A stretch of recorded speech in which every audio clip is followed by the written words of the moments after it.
Just go live, please. I need to go live. You're live. I am live, am I? Let me know if it's live, Soggy, because I need to make sure this shit's live. Also, hello, Jingle Draws.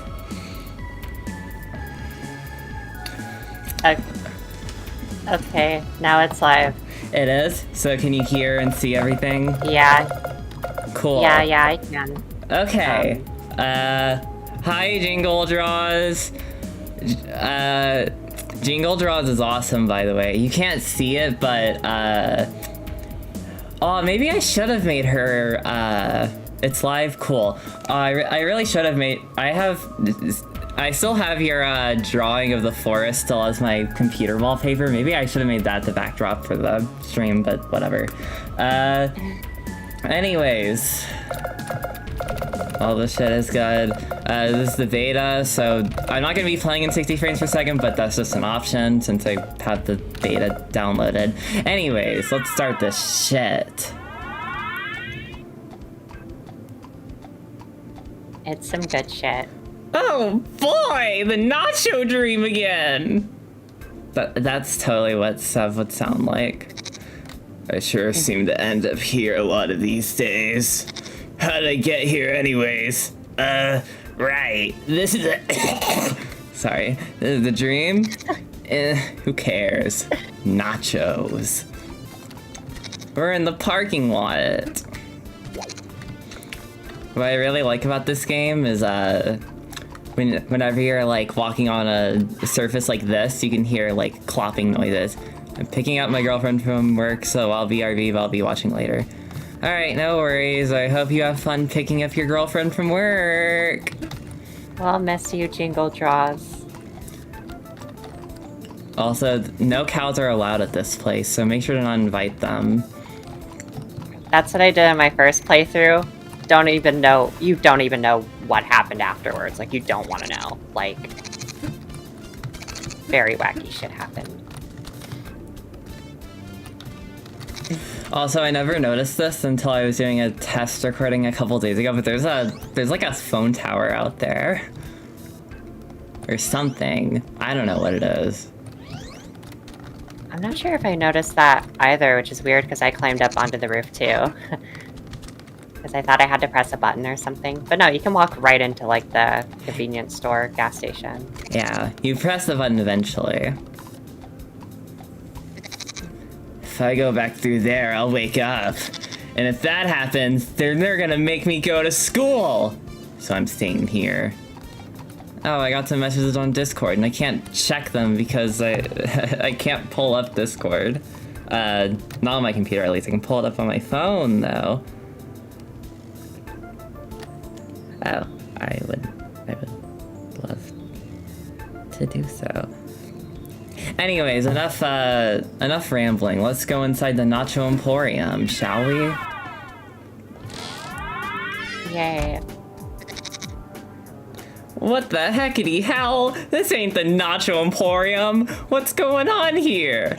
Hi, Seve! Huh? Oh, it's Alexis. Where is this place? Alexis. This is my park. What do you think? Isn't it cool? It looks like if I take one step in this place, I'll get eaten by some inflatable clown demon. Why specifically inflatable? Do you have something I don't want to go into this. Seve's a child. Haha, no. Come on, I made up this park so we can train our corn powers. How many times do I gotta tell ya? Ain't no such thing as corn powers. We're just developmentally crippled mutant goats. All the experts agree. I can relate to the developmentally crippled part, but probably not for the same reasons. No way! We totally have corn powers!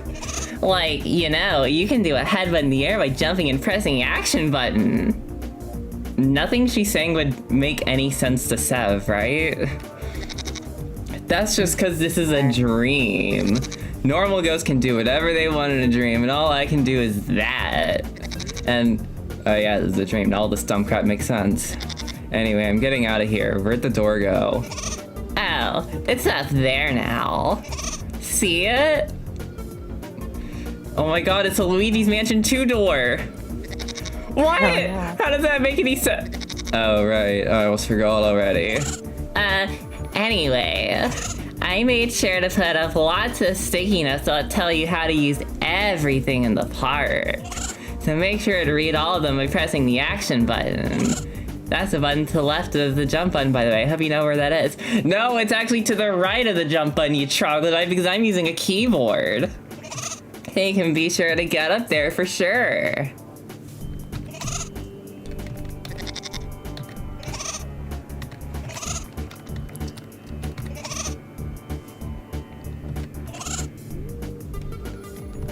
Okay, well, if I talk to you again? Oh, it's just the same shit. Okay, It's like my Zelda brain sometimes, where it's just like... talk to everything like 10 times. If you jump onto a wall, Yeah. you can jump again, grab the ledge, then jump on it a third time. Just like on the ground. Remember to keep the jump button held down for a higher jump. Would have never guessed. Yeah, the whole shtick of this stream is that I'm playing with a keyboard because the game actively discourages using a keyboard. If you go into the text file for the game, it literally says for keyboard controls, just don't do it. This is an XP queue. Oh, well, I already got it, so.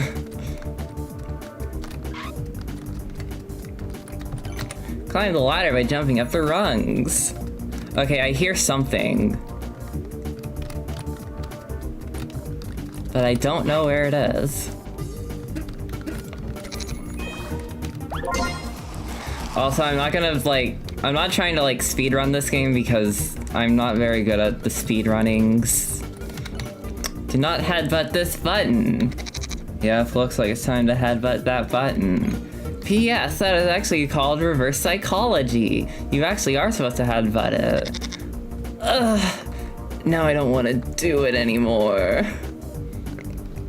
I like that you can move the camera while you're reading a text box. I like it when games can do that too.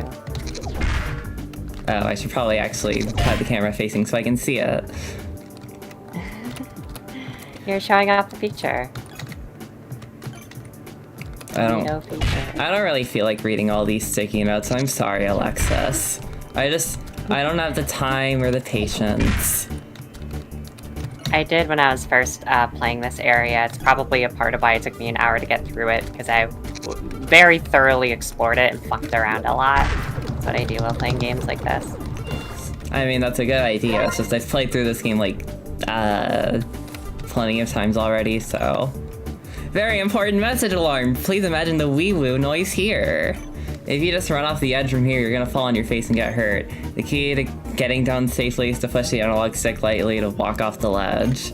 Then you can grab the ledge and press L trigger to slide down. If you don't understand this, you're gonna fall so many times that the gravity will be jealous. So jealous that he will kill you. God damn. No, there's just one issue with playing with the keyboard, besides the obvious, like, not having any degree of movement. I don't know if there's something they added to the Switch version. Oh my god. Gaming in the real? Yes, Seve Waddle, it is real. But in the Switch version, you can like press the L button to make the camera go from a top-down perspective, and you can't do that on keyboard. I can still do this, but it's obviously not the same. It does seem quite a bit more awkward to control with the keyboard, which is like a very big duh moment, but still. Yeah, just a little. Seem to be doing a pretty decent job at it so far. Seve Waddle, wee woo wah wah woo.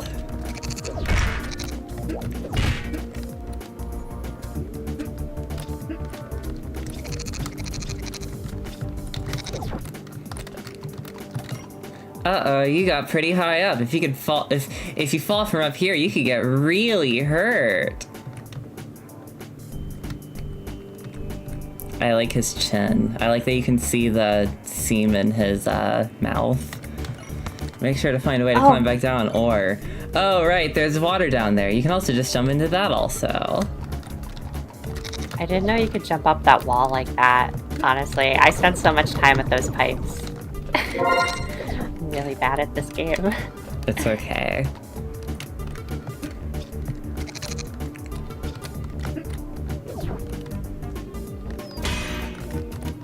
Ow.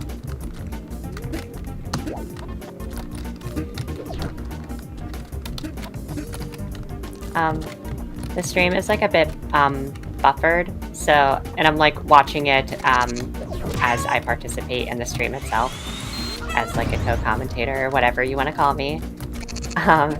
So like whenever Reese went ow, I saw the moment where Seve crashed into the ground like 15 seconds later. Ow.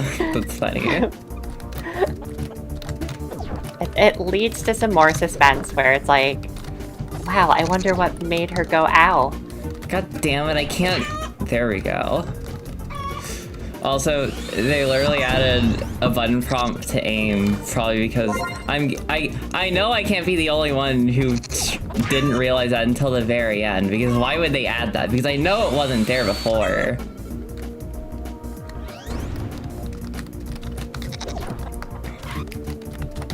Come on.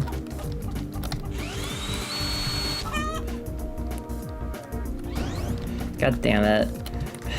This is a problem with playing with the keyboard, because I have no degree of movement. I can't just, like, aim exactly where I want to. I have to, like, fidget.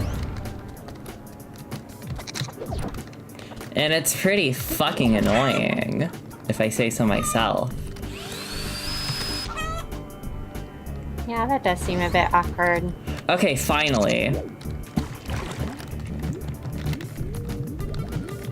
Oh hey, there's a cube down there.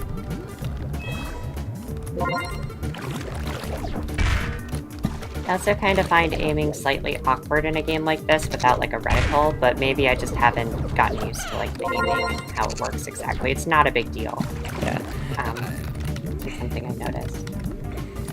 It's, the lack of a reticle wasn't something I had an issue with. It's just, I don't know. I just don't know. I don't know, it's kind of one of those things where it's kind of something one might take for granted from more modern games, and this game obviously is trying to like recapture a lot of the charm and kind of mechanics of like, you know, like 90s 3D platformers, which I think is cool in its own right. I feel like it's very authentic with it. Yeah. Like, if this was on the N64, it'd be one of the most mind-blowing games on the system. Holy shit, Probably. It's Grover! Hey, you there! Ah, a puppet! My name is the Garbage Grump, and how would you like to be an official garbage keeter? It's easy, just knock over 1, 2, 3, 4, 5, 6, 7, 8, 8 garbages to help make the world a more trashful place. Nom saying? Okay, I think I found one already. Oh, I didn't realize he's literally pointing at the trash can. No, dog, this one doesn't count. I'm using it for things. Now get out of here. Don't come back till you're done. Also, if you ignore this B here, the wall says a cab. I never noticed that. Oh, and here it says 1213. Oh wait, but it's supposed to be 1312. Anyways, trash cans. This crazy mirror is worth 10 XP. Whoa! It's not enough to just break though. You have to complete the challenge inside. This might be too advanced for you now. It doesn't hurt to try though. God damn it, I have Steam pop-ups showing up. P.S. Oh wait, I just remembered it actually does hurt to try. Maybe you should just stay here in the park where it's safe. No, fuck you. I got this. I'm a certified gamer. Climb to the top. I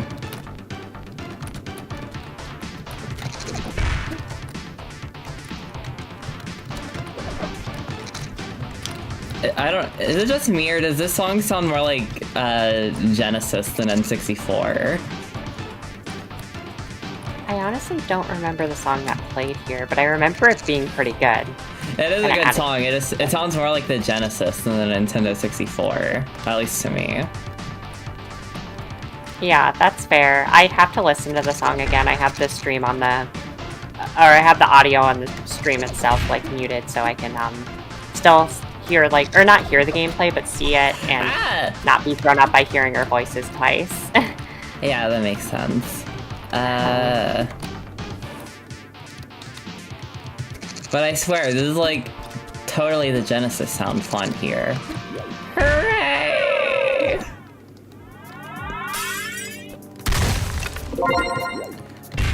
Alright, there's nothing left for me to do in here, so... we're just gonna continue gaming. Gamering. Oh yeah. I do remember one thing about like the sound design and like the weird mirror levels. And what's that? Whenever you reach like the checkerboard area, you know, you beat it, it plays like a yay stock sound effect, and some of you may recognize it. I believe it's from like Five Nights at Freddy's. Like it's most popular, it's been popularized by that game in particular, I think.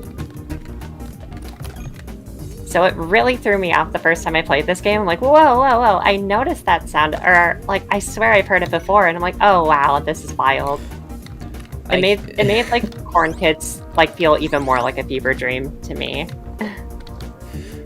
I can't press the L button because I don't have one.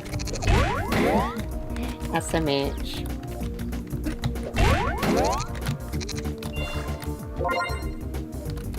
They really weren't kidding when they were like, he was a controller. Like, please, for the love of God. Yeah, when you boot up the game without a controller, it literally says to use a controller. They do not want you playing with the keyboard. But I'm doing it anyways because I'm a fucking hipster. You're doing it for the meme. I did it all for the nookie. Yeah. Yay, hooray, Limp Bizkit reference. Everyone loves them. There isn't a single person out there that dislikes them at all. You know, this game's kind of like Limp Bizkit because you break stuff in this game. I hope like your Corn Kidz 64 like video essay review extravaganza has like a bunch of Limp Bizkit references. Oh yeah, I should probably note that's the real reason I'm streaming this game. I literally just need footage of Corn Kidz because I want to make like a video essay of this game. That's literally the only reason. I just thought it'd be fun to also try streaming it. Reese also really wanted an elaborate way to incorporate a lot of Limp Bizkit jokes into a script and share it with everyone, and this is one of those ways. Here we go. The wacky dude. This machine will give you delicious stream soda. This is important to refill your soda meter, because if you lose all your soda, you die. Just insert $3.49. Oop, too bad. Looks like I forgot my wallet. I also forgot my pants to put a wallet in. Guess I'll just have to headbutt it instead. P.S. Don't try to get soda by headbutting the machine. That could break it. I already broke it. If you stand on top of the soda machine, your oxygen meter actually goes down and then you can die. And you actually get an achievement from doing that. What the hell? That's honestly funny. It's like that one achievement in Sonic Adventure where you have to get it by drowning Sonic in the pool. That's an achievement? My god. No, I made that up. Oh. If you headbutt a bubble or some other floating object, you can jump off of it. Just hit and hold down the jump button when you make contact. We in the business call it the butt jump. How professional. I feel like a true butt jumper. Oh, here. This is where you clipped out of bounds. Yeah. I was so bad at the game that I accidentally clipped out of bounds, so that's when I stopped. Like, I haven't progressed much further than that point where I clipped through, like, a wall. God damn it, let me... I gotta get all the squeakrets. And I mean all the squeakrets. The squeakret cubes.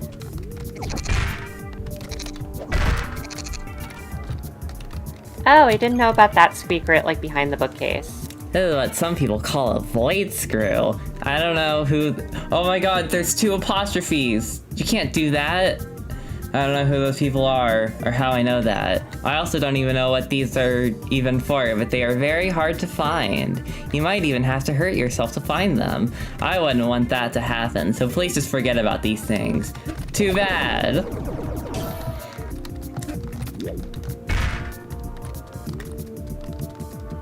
Oh my god. Sage, you know who that is? That's Octavian from Animal Crossing. Holy shit, I need to wait. I'm not at that part of the stream yet. Oh, right. I didn't have any crayons left, so I drew it using pasta. P.S. Please don't try to lick the pasta. It took me over 3 hours. Oh yeah, I remember that part. Holy fuck, I'm impressed. I wish I could draw that well with blood. I mean pasta. I like this goofy-looking painting here. I wish this goofy dude was in the game. That's the one thing this game is missing. That funky dude deserved to be like a main character. Yeah, you should have played as that dude instead of Seve. Or maybe he could have been your tutorial guide helper thingy instead of Alexis. Exactly. Maybe they both could have had like a dynamic together, and that dynamic is like absolutely annoying Seve. That would be their purpose. Exactly.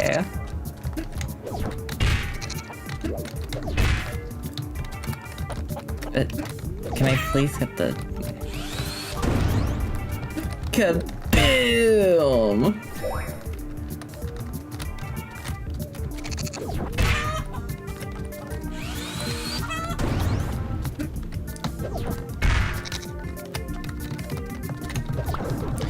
You know, the one thing I think this game is missing is something that's like truly N64 authentic, and that's, I think that you should have had to spin the control stick whenever the game tells you to spin instead of just mashing the button.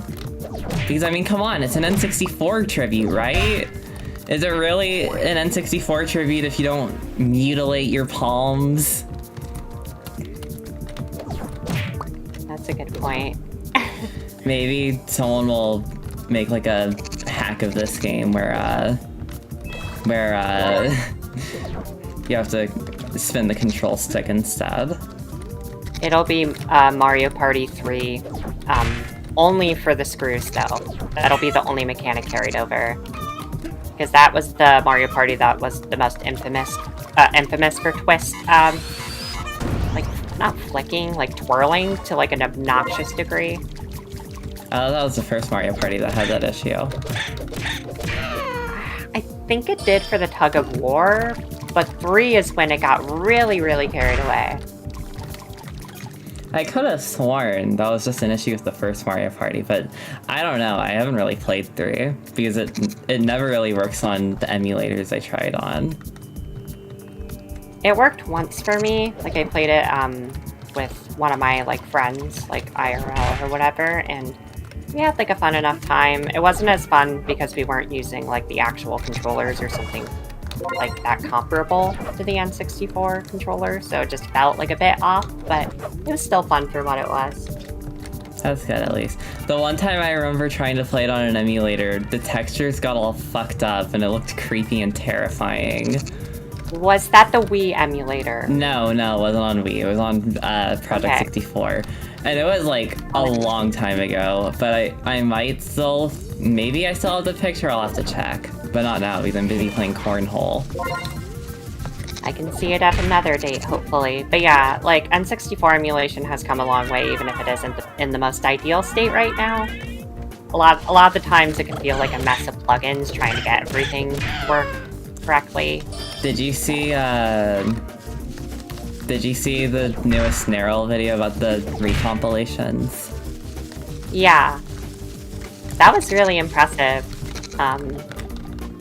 It makes me feel better about like game preservation in terms of like N64. Yeah, what really sucks though is that Vim's Lair, they got someone like made a fake DMCA strike or whatever, so Majora's Mask isn't even available right now. But it was a fake DMCA strike, so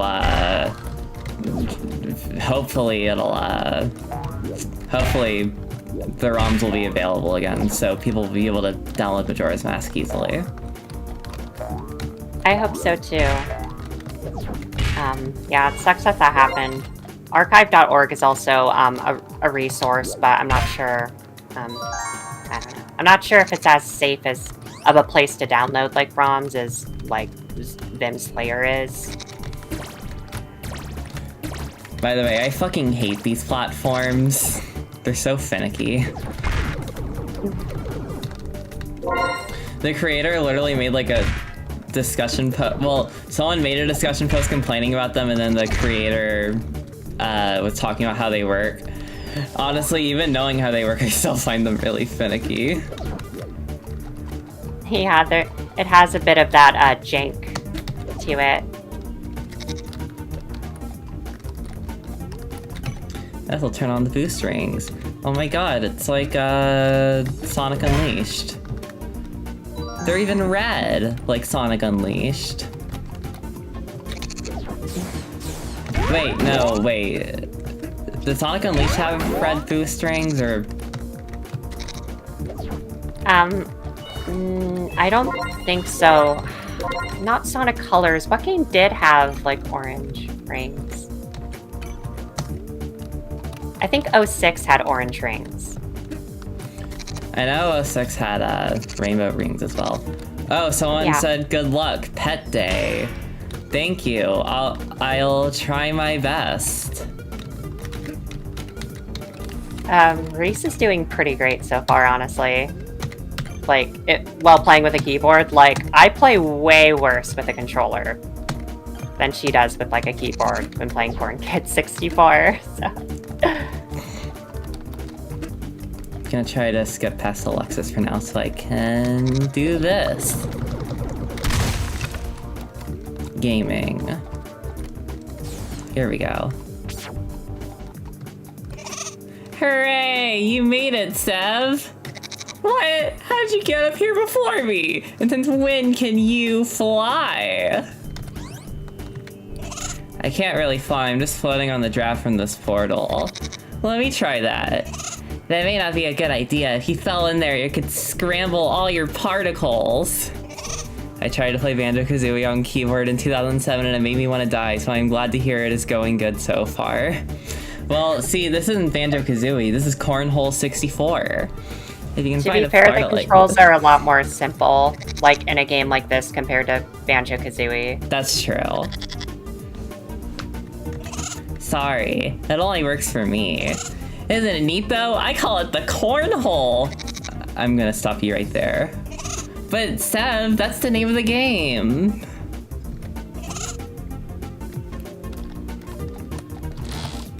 Hold on, I always like to do something with this door. It's really hard to pull off though, because you're not really meant to do it this way.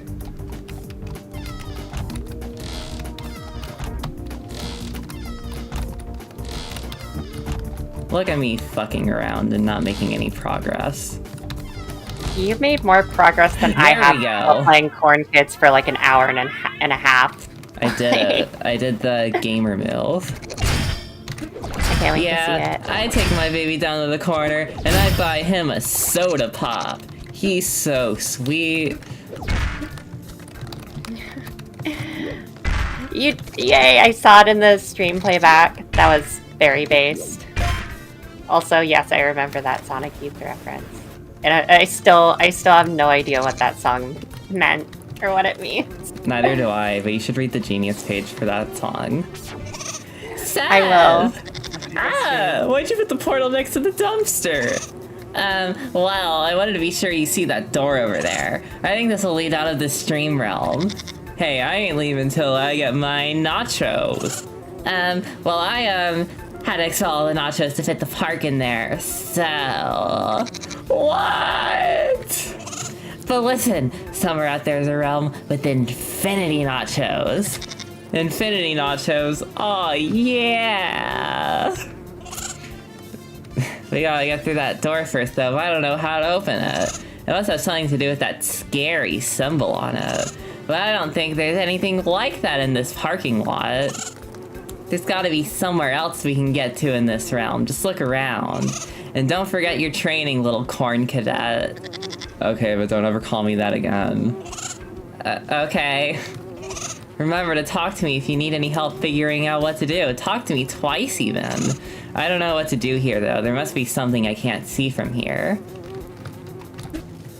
Well, I already dealt with the button, so we don't have to worry about that.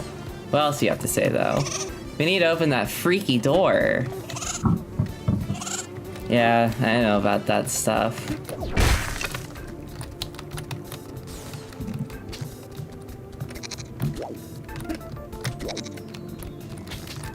Hold on, let me just check something.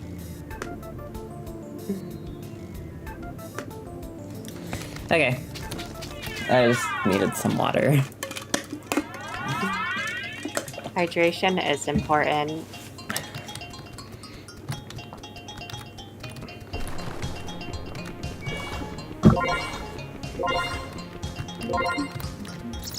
Hey, over here, need to ride to the top of the trees?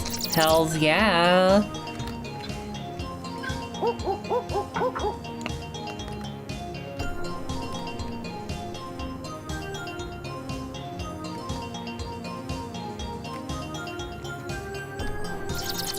Haha, sucker, you fuck nugget! Wow. What a douche nozzle. Wait, I thought they'd be a corn nozzle. That's even better. I can't find the mattress because I can't aim the camera to- fuck it. I'll just take the fall damage.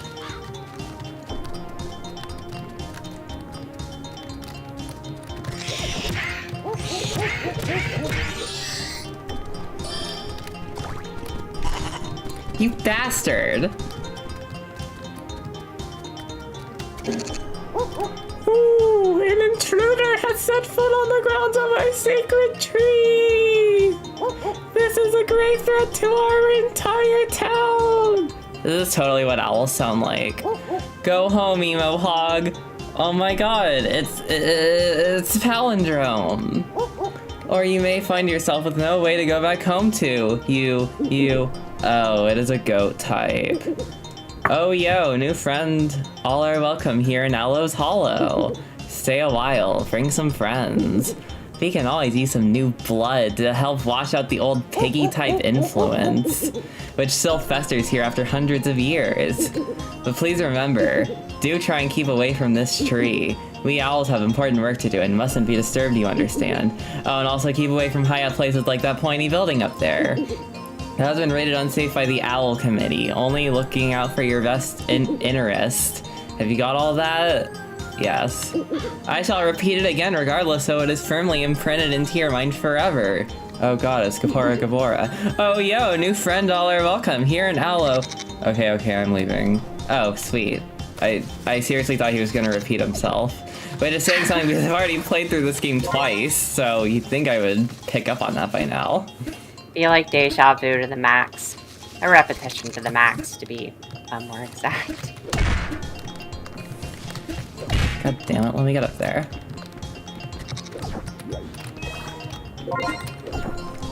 I think I'm getting close to level 2. Ah!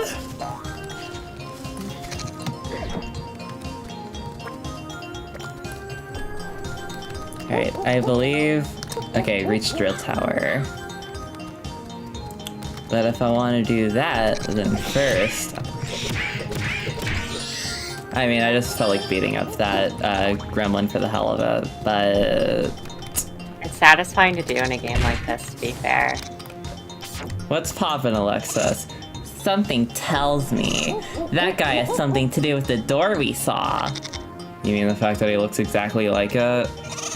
Oh, I think he does. Maybe. But first, don't ask me why. But you need to find a way to get to that big drill up there.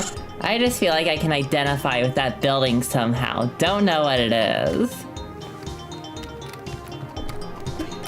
Alright, I'm trying to remember exactly what I have to do.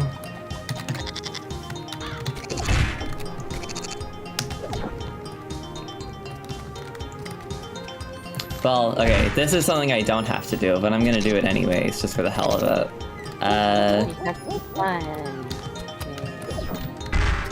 God damn it, I missed it.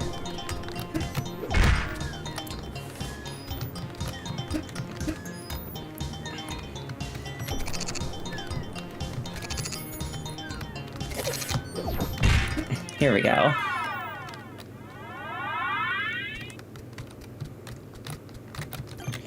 Dear Diary, they took my plumbing! I didn't notice until it was too late and ended up taking a dump on an owl. It was the same owl who always takes a dump on me at church. They probably think I did it out of spite, so I am leaving town. Seems like a pretty rough day in the life of a person, of a creature. I just wanted to get the other void screw. Mm.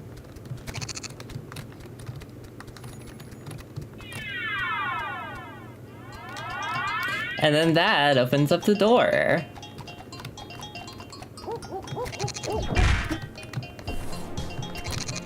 Screws are like the equivalent of keys in this game, which is very quirky. I don't really know of any other games that like do that. I really wanna, I wanna make like a screwdriver, but, well, I wanna like 3D print Seve and then put him on like a screwdriver. That would honestly be really creative and cool.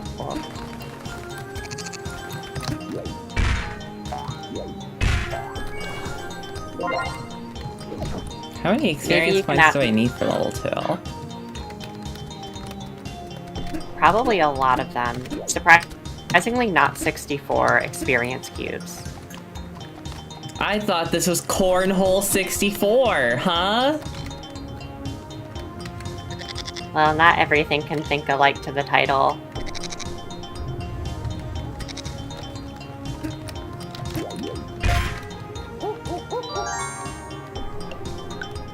What I really hate is that the camera moves itself in the opposite direction of where you want to go there. So it's like, whenever I do it, I always have to adjust the camera in order to actually make it. It's like a bit disorienting. Like, I prefer like the 3D Zelda way of doing it, where it's just like, oh, a point of interest, and like the game pans, and then just like when you retain control of your character, it's like in that direction. It's like, oh, I go here. I'm not confused or disoriented, rather. Ah, god damn it! I barely missed it.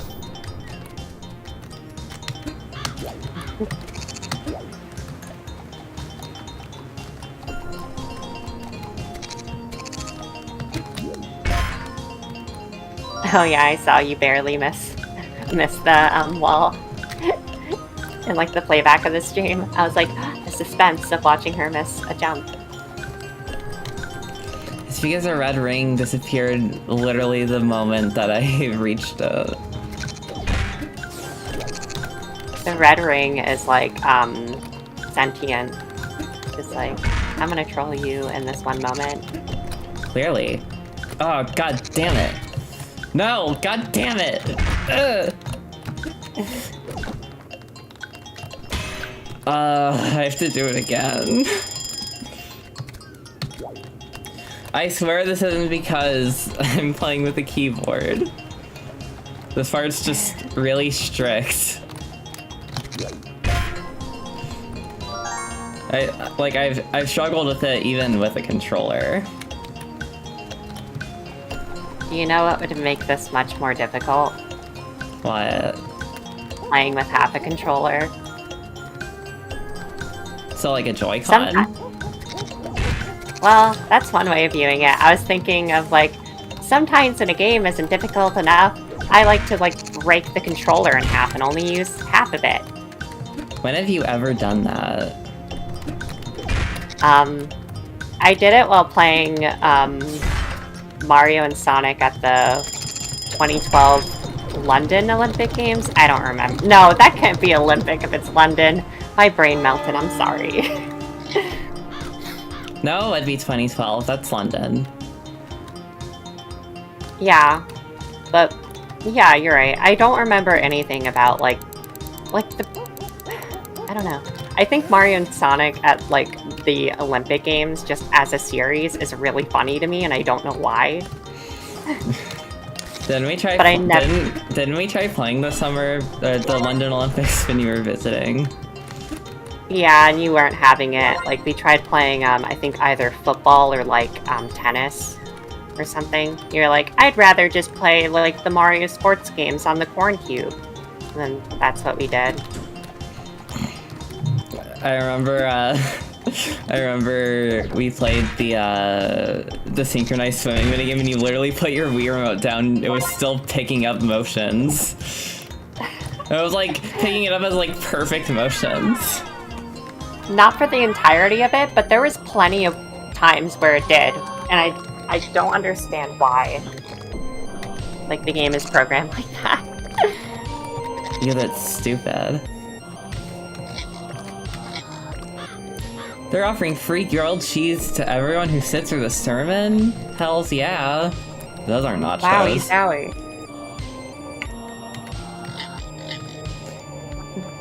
He may be crapping on me, but that has nothing to do with the fact that he is an owl.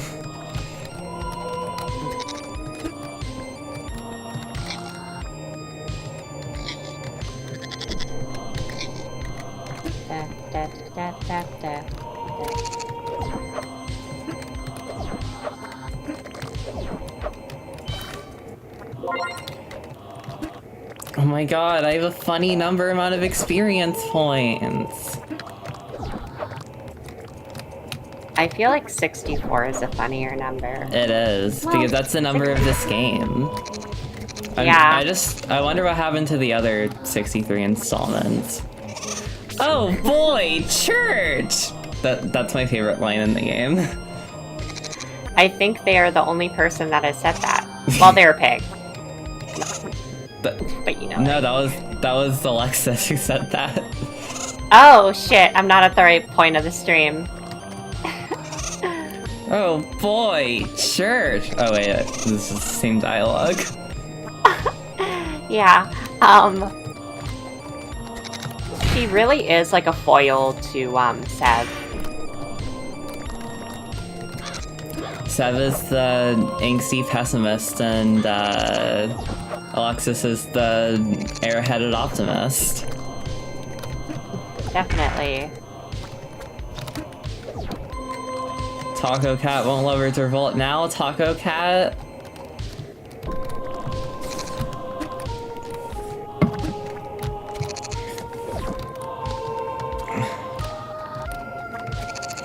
One time I managed to clip through the soda machine and the wall here, and I fell out of bounds. That's awesome. I love discovering that in 3D platformers with a little bit of jank. It's almost like it's not necessarily satisfying, it's just like, whoa! Like, I kind of like it when games, I don't know, have seams like that.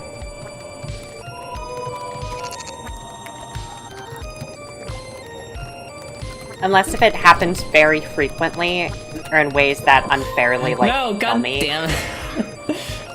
I was trying to get the owl and I fell all the way down. Whoopsie.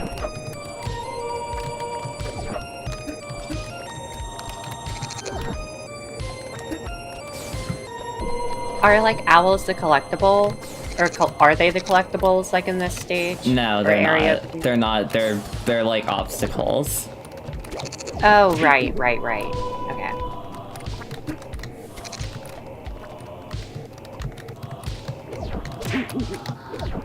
They're kind of similar to certain floating enemies in, like, Sonic games, where you kind of have to do like a homing attack on them to like progress? Hold LNR triggers. Well, I can't exactly do that because I don't have LNR triggers, game.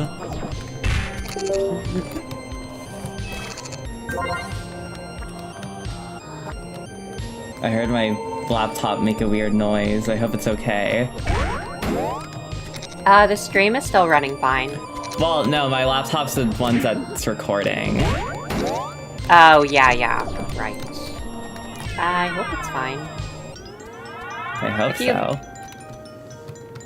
Honestly, even if the laptop, stop making noises. Admittedly, even if, even if, like, I got none of the footage for Cornhole, I wouldn't even mind because I think this game's really fun. I honestly wouldn't even mind replaying through it all again. Yeah, I thought so. And, yeah. Worst thing came, I don't know. The worst thing that happened is you lose like a bit of footage from the stream. Then you could always re-download it if you reference it, like in this stream, and then. Well, yeah, but it's not gonna look as good. Yeah, that's true. I just know also some content creators, when they reference like their own videos, sometimes they'll have like it'll be in a window and YouTube will be like, it'll show the YouTube UI and stuff. I don't know. Which I think is neat sometimes. I'm not a video editor, so I'm a goblin and don't know anything about anything. That's okay.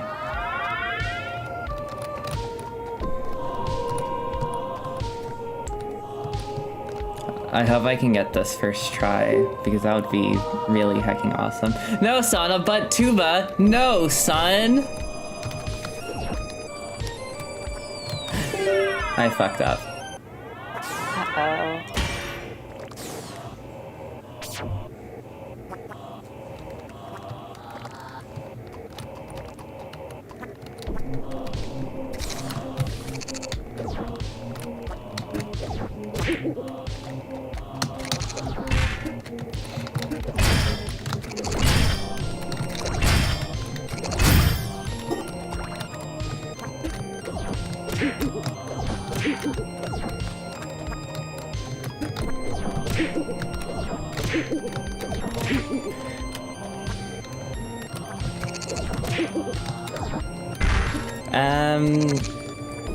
Besides Soggy, obviously, is there anyone else in the chat right now?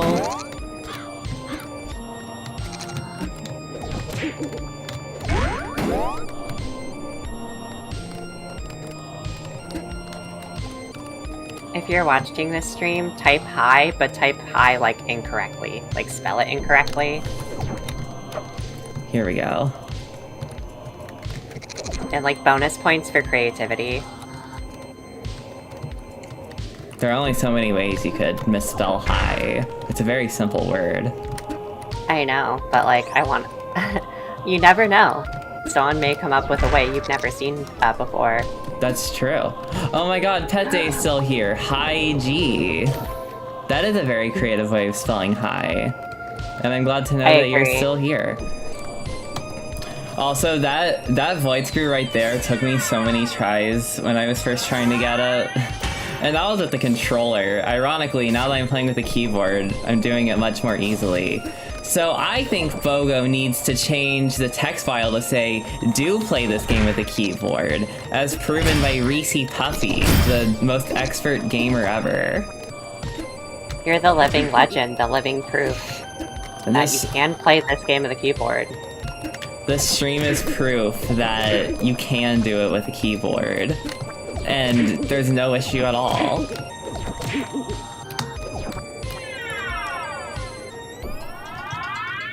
Alright, here we go.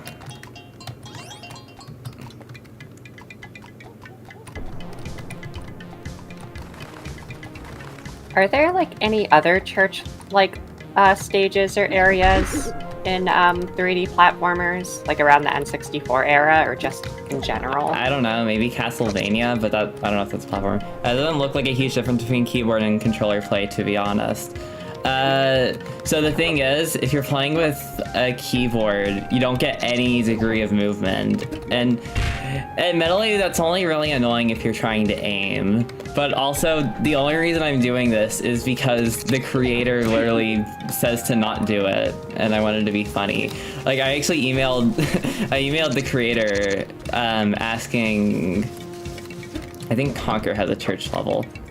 Oh. Oh, yeah, I still need to play Conquer. I want to play the Xbox version. Because I have an Xbox and I want to actually find a game to play for it. Sage, but they censor a swear word. Oh, yeah, well, I guess that ruins the dozens of other improvements it made. Ruined forever. Yeah. And maybe I'll play the N64 version, too. That game seems really funny and fun on a first playthrough, but I hear it loses its luster. Well, assuming you don't play it, like, if you don't make bleh. A lot of, like, collectathons are meant to be replayed a bunch to get, like, to be faster at them, but some people find, like, Conquer to be a bit too repetitive and aimless with its gameplay choices. Also, I really love this exchange. I hope nobody in this graveyard died of appendicitis. You mean appendicitis? I sure wouldn't want my appendix to morph into a panda. That sounds like the worst way to die. What? Oh, anyway, that boulder over there looks interesting. Smaller than the ones in my park. Oh, she says more. Hey, I could have figured that out by myself. Yeah, but what if you didn't? We'd be here all night. It's gonna be a long night.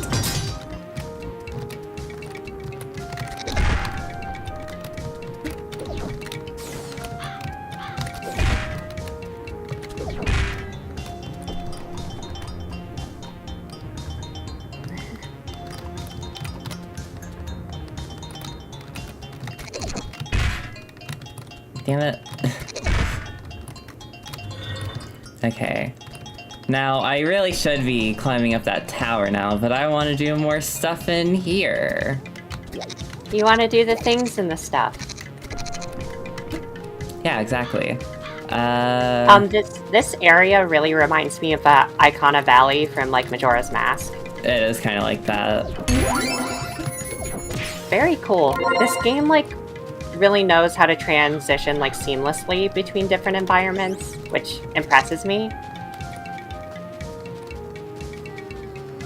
Like, this game doesn't feel like a mess of ideas. The developer is cool. He replied to my email with 2 JPEGs of concept art. Oh, that's really fucking cool. That is genuinely awesome. I assume, like, Pet Day is, like, a huge fan of Corn Kidz 64 as well. Maybe.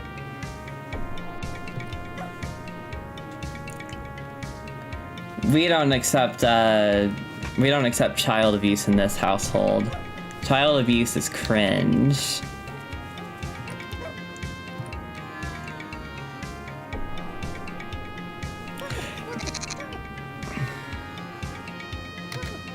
I agree, Seve. I'm a huge corn nut.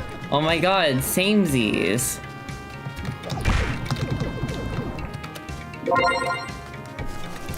That's very based. I feel like I'm a corn nut in training. Like I said earlier, I've only played like an hour and a half of this game, and I didn't get that far, but I do want to pick it up later. Certified anti-child abuse game. Also, Pet Day, would it possibly be okay if you like shared that concept art, because I'd love to see it, assuming you're able to. What an awkward painting. There must be some way to get rid of it.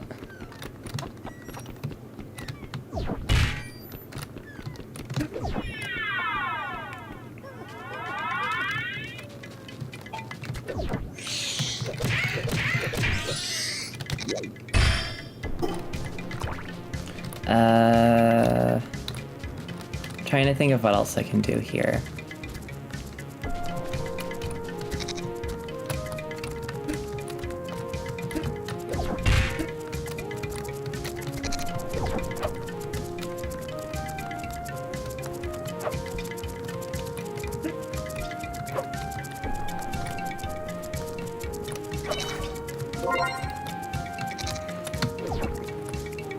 God damn it. I have to get that bottle cap.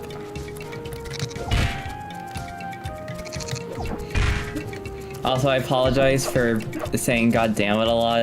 It's I don't know. I say it a lot whenever I'm pressured.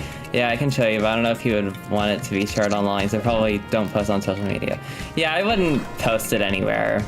It could just be private. Do you have Instagram, Pet Day? Because you could always DM it to me.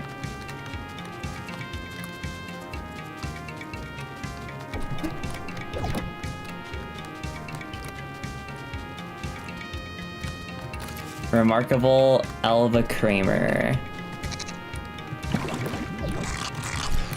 Oh shit, I hate this fish. It's just like that one fish in Banjo-Kazooie. Wait, which fish? I don't remember. What's your Instagram username? It's the same as my YouTube, Reese Puffy. It's also in Reese's, like, bio for her YouTube channel, if that helps. Yes, it is.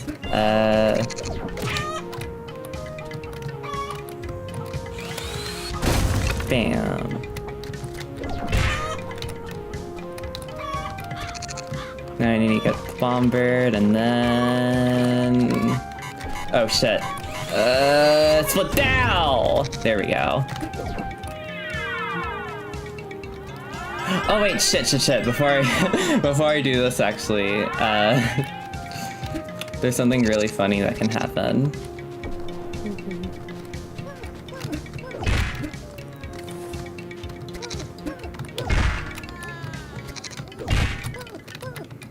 I just have to pull it off correctly, which is hard. You got this. Here we go. But I always love doing this.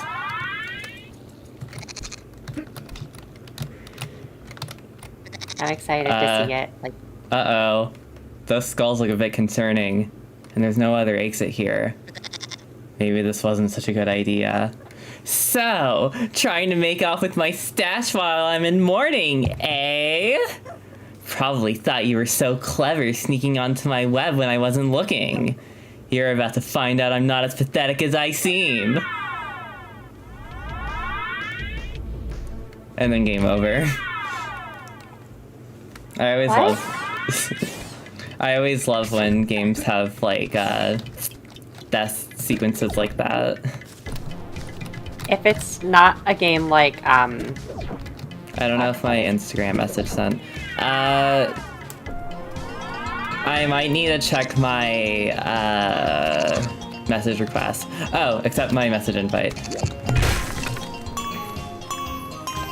I'll try to do that as I'm playing the game. Oh, yeah, I just got it. But I have to accept the message invite if I can. Reese is like a master multitasker, trademark. Okay, I'm not that good. Here, in the meantime, look at Seve. Inside Sev's leg. Except... primary. Right. Okay, I accepted your request, Pet Day.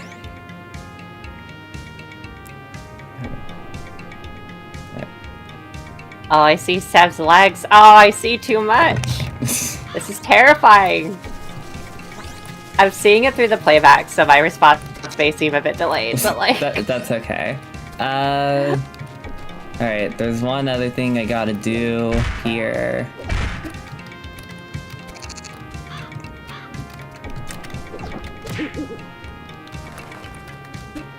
Oh wait, I gotta get this owl dude. Here we go.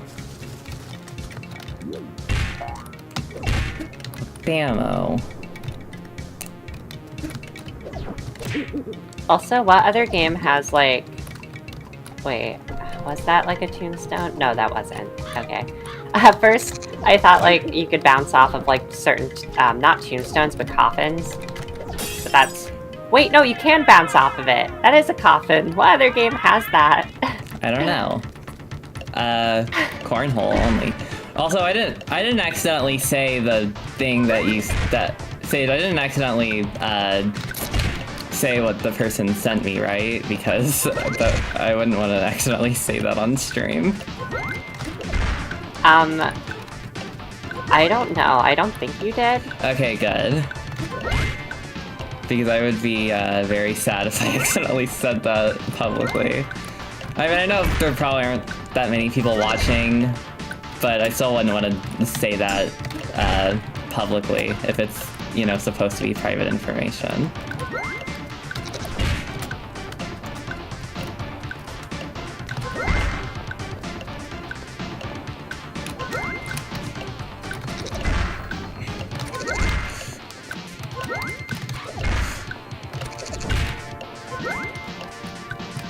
This is a weird minigame.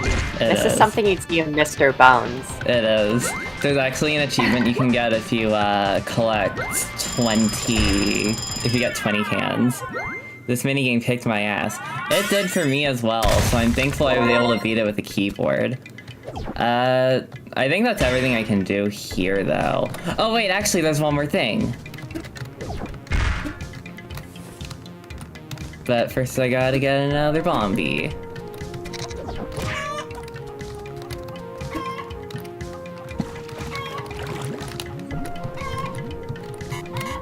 What does leveling up do in this game? It lets you access other new doors, basically. Oh, okay. It's kind of like Stars of Mario 64. That makes sense, but you also get like cogs too that accomplish the same thing, question mark? No, those are for different doors.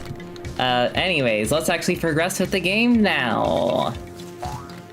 At first sorry, I don't mean to keep interrupting you. You're good. There's also a bit of buffer between, like, in Discord, and also just sometimes it happens.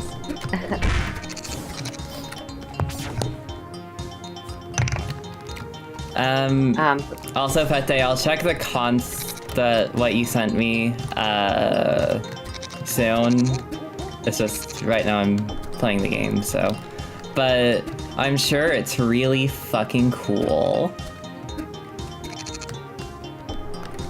You'll just have to use your imagination in the meantime, yeah. Just like what Seve is doing throughout the entirety of this game. That's true, that's true. And I promise I won't share it with anyone. I don't plan to. Wow! Look how high up we are! But if you slide down there, it doesn't look like there's anywhere else to go. Maybe those owl friends can help if you can reach them. Watch out for duties, though.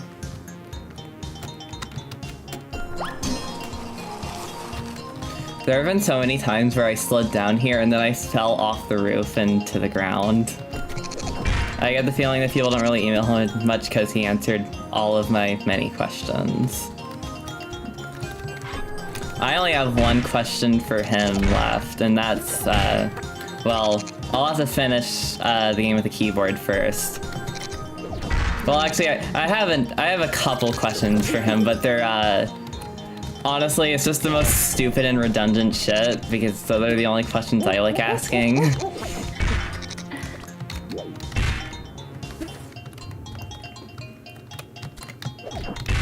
I feel like it's sweet that the developer of this game got back to like Pet Day a lot. Yeah. I feel like this game is pretty niche, to be fair, but it's still really cool that he does make an effort to get back to people. Totally. Play like his work and stuff. I think it's really cool.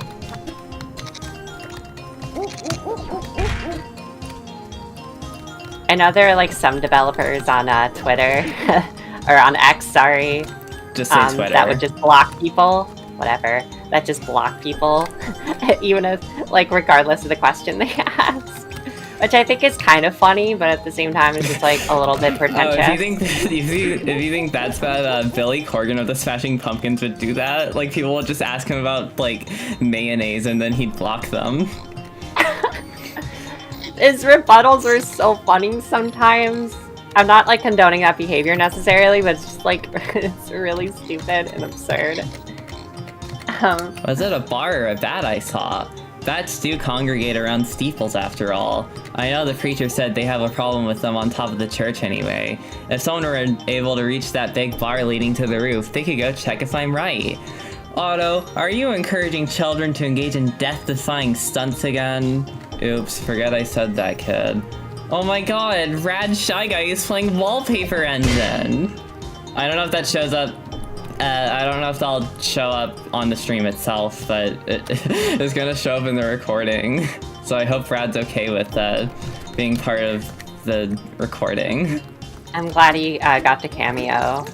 Me too. It's such a eventful stream.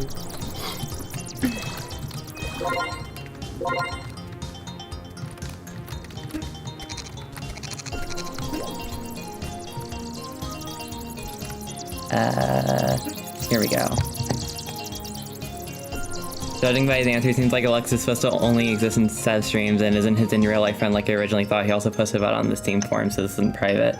Yeah, I remember seeing that as well on the forums.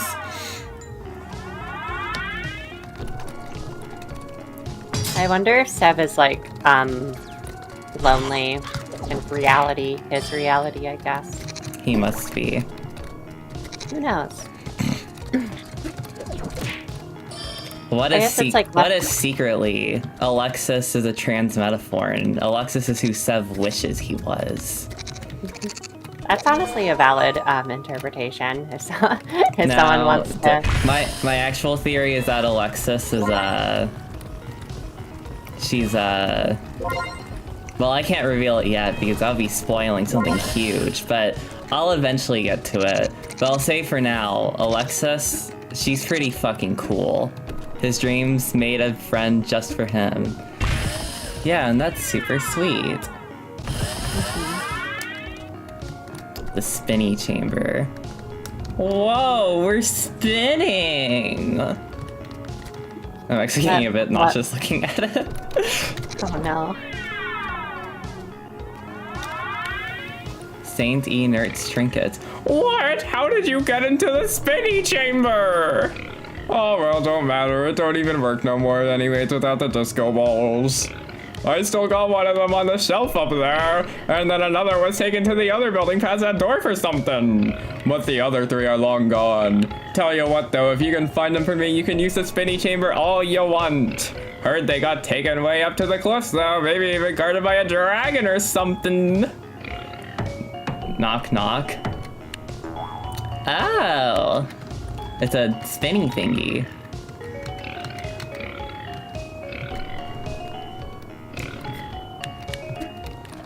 I don't have enough experience to get into that door. Also, I never... I didn't notice this slogan here until much more recently. It's another palindrome, which is neat. I think when you were first telling me about how many palindromes are in this game, the very first text box I read, I was looking for them, and then I did that with the second and third, and I must have done that with a dozen text boxes, and I'm like, where is it? I wouldn't touch that fish. That came from a haunted lake in the graveyard. He keeps repeating some ghastly song. Not to mention some guy named Sniggy sold it to me. Sniggy? What kind of name is that? I actually do want to hit it for a very particular reason.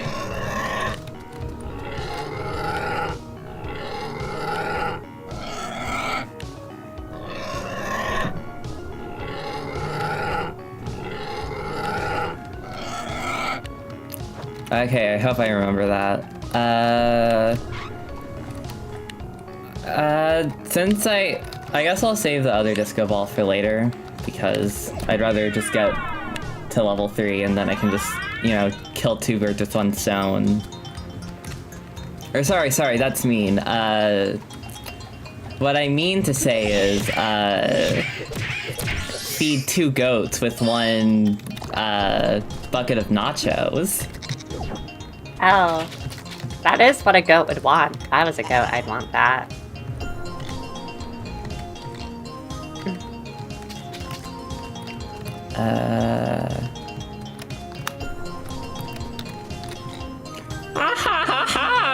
about to spin!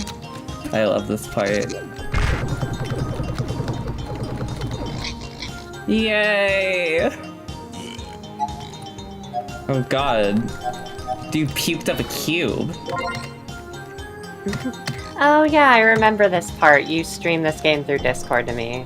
I once, did do and I was that. like, it reminded me of Conquer, that part, because of the vomit. It does feel very Conquer-esque.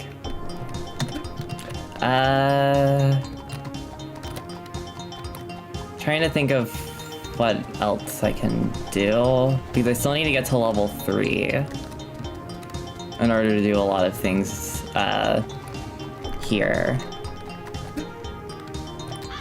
Are you going for like any percent or 100%? Oh, I'm gonna do everything. Hell yeah. I am the #1 cornhole. The #1 cornhole fangirl. That was almost a tongue twister. I slip over my words a lot, so most sentences, even fragments, are tongue twisters for me. Hey, I stumble over my words a lot too. It's almost like we're made for each other. Yeah. I guess in case the few people who are probably watching the stream don't know, Sade is my girlfriend, so... Yeah. We've been married for 8 years, actually. Oh, that's right. They're my waifu. Wait, but if we've been married for 8 years, then I would have only been 14. And I think child marriage is cringe, personally. I know. It's almost like it was a joke or something. But yeah, child marriage is cringe and is no joke. Children. Oh, right. I remember some other things that I can do. Happy 8 years! Thank you. Thank you We so haven't much. actually been together for 8 years. We've been together for 3 years and like a half. Yeah.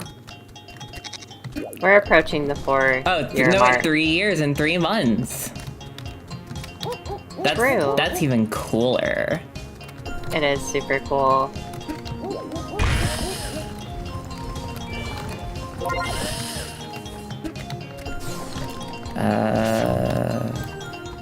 Right.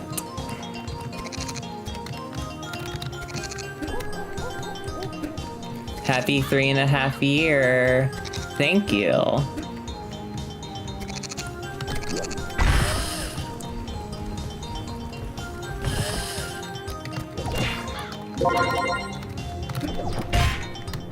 Oh, I'm actually getting really close to level 3. Awesome. So I'm like almost there. Is level 3 like the highest level in this game? No, the highest level is level 6. Oh wow. But getting to level 6 is optional. Actually, also getting to level 5 is technically optional. So... Do you get like anything in return for leveling up all the way? you'll see. Or is that like a spoiler? It's a spoiler. Suspense. Spiders! Yay! Never mind, this is my actual favorite line in the game. If you headbutt them, make sure to jump and grab their web right after. Otherwise, that looks like a long way down. Do you think Alexis would have like a lisp? I don't know.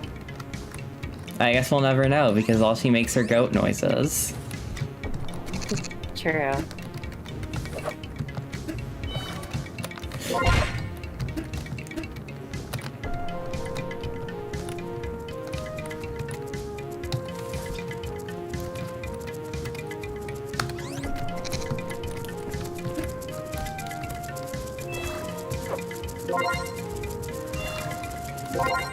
I'm so close, I can almost taste it soggy. Ow! Ow! How split out. Right in the spladow. Oh, god damn it! I was right near the end.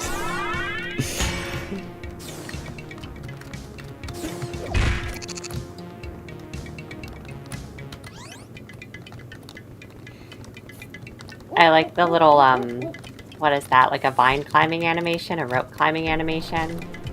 Oh yeah, it's a really cute animation. It's very stylish. I like a lot of the animations in this game. They're like very cartoony. It's almost like that was the point or something.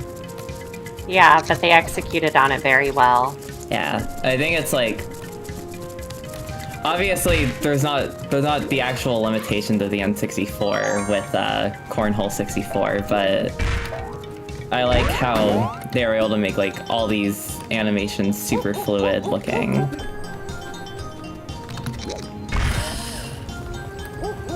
Yeah, me too. It definitely does bring the visuals to life, or it helps. Anyways, I'm not done down here because there's at least 2 other things I can do.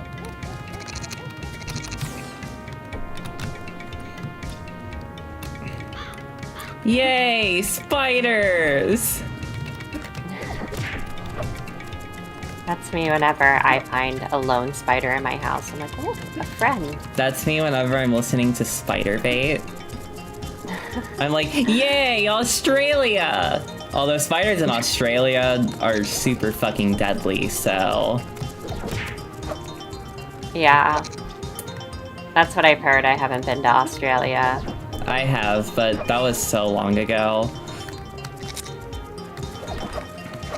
It's been longer since I've been to Australia than I have since I went to Australia. I don't know how to word it, but I was 9 when I went to Australia, and now I'm 22, so that's like a 13-year age difference. Yeah. That's awesome. I've never been, like, out of, like, the country before. I do want to do it someday. Don't go to Australia. It's really hot there. Hey! Oh, I got hit right before I fell all the way down. No, no. Tragic.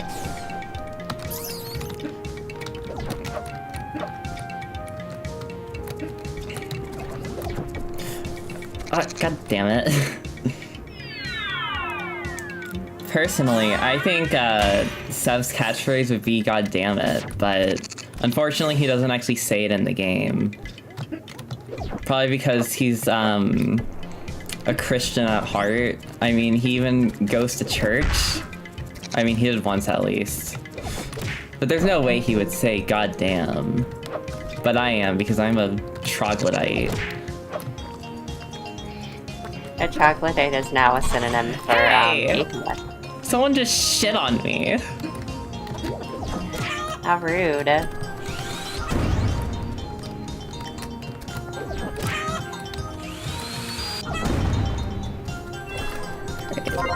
Here we go, level 3. But there's one more thing I gotta do. Oh, this is gonna be a pain in the ass, trying to aim for these birds when I don't have any degree of movement. I mean, you do. It's just like a directional input. Well, no, yeah, I don't have any degree of movement. Like, I can't. Yeah, I can't get a analog stick. I can't get any sweet spots, basically.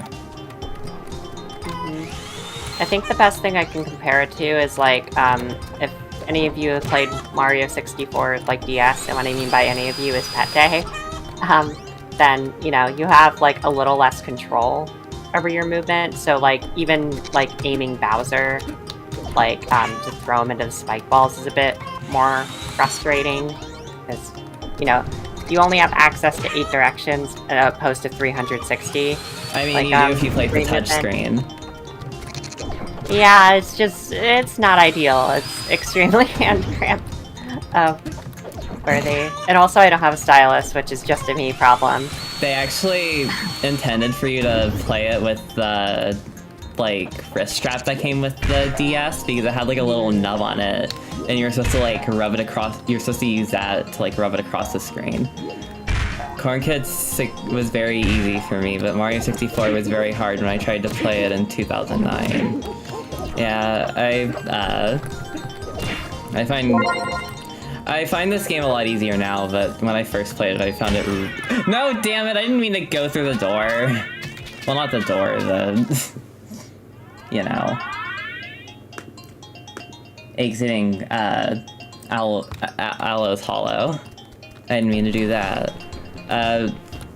Mario 64, most of the time when I'm struggling with it, it's literally just because of, like, the jank. I still really love Mario 64, but, like, specifically during the last 2 levels, Rainbow Ride and, TikTok Clock, I usually struggle a lot more because of, you know, the jank. But it doesn't change how amazing it is, I'm just saying. Mario kept backflipping around and going wahoo, and I think I mainly had trouble with the different types of jumps, and there's no real double jumping mechanic to fall back on. Yeah, that's also true.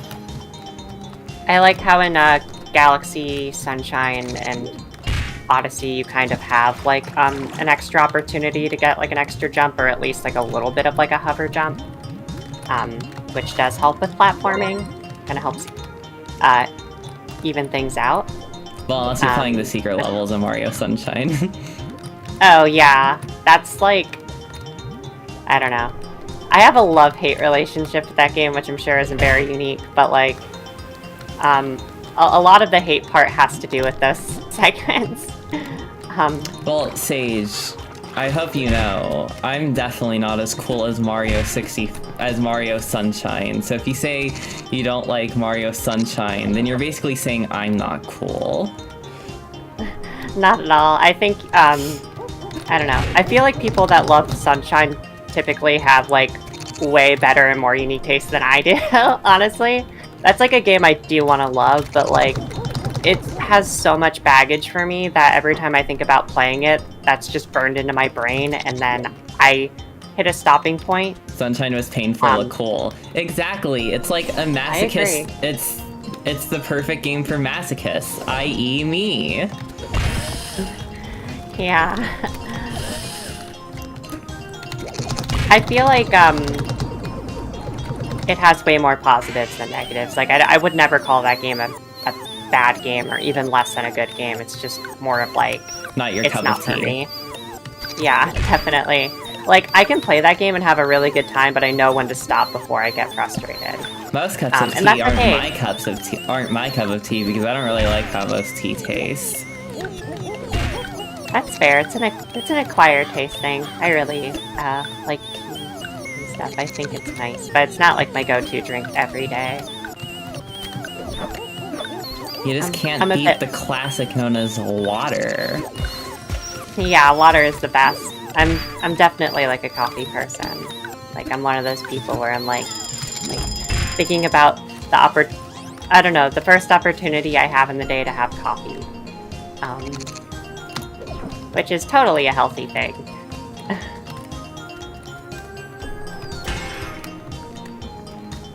The only thing I'd say makes well, the only part of this game I still find, like, really hard would definitely be the anxiety tower, since there's, like, no checkpoints, but we'll get to that eventually. I don't know if we'll do that today, because I don't know, I don't want to stay up all night, but we will see. Trying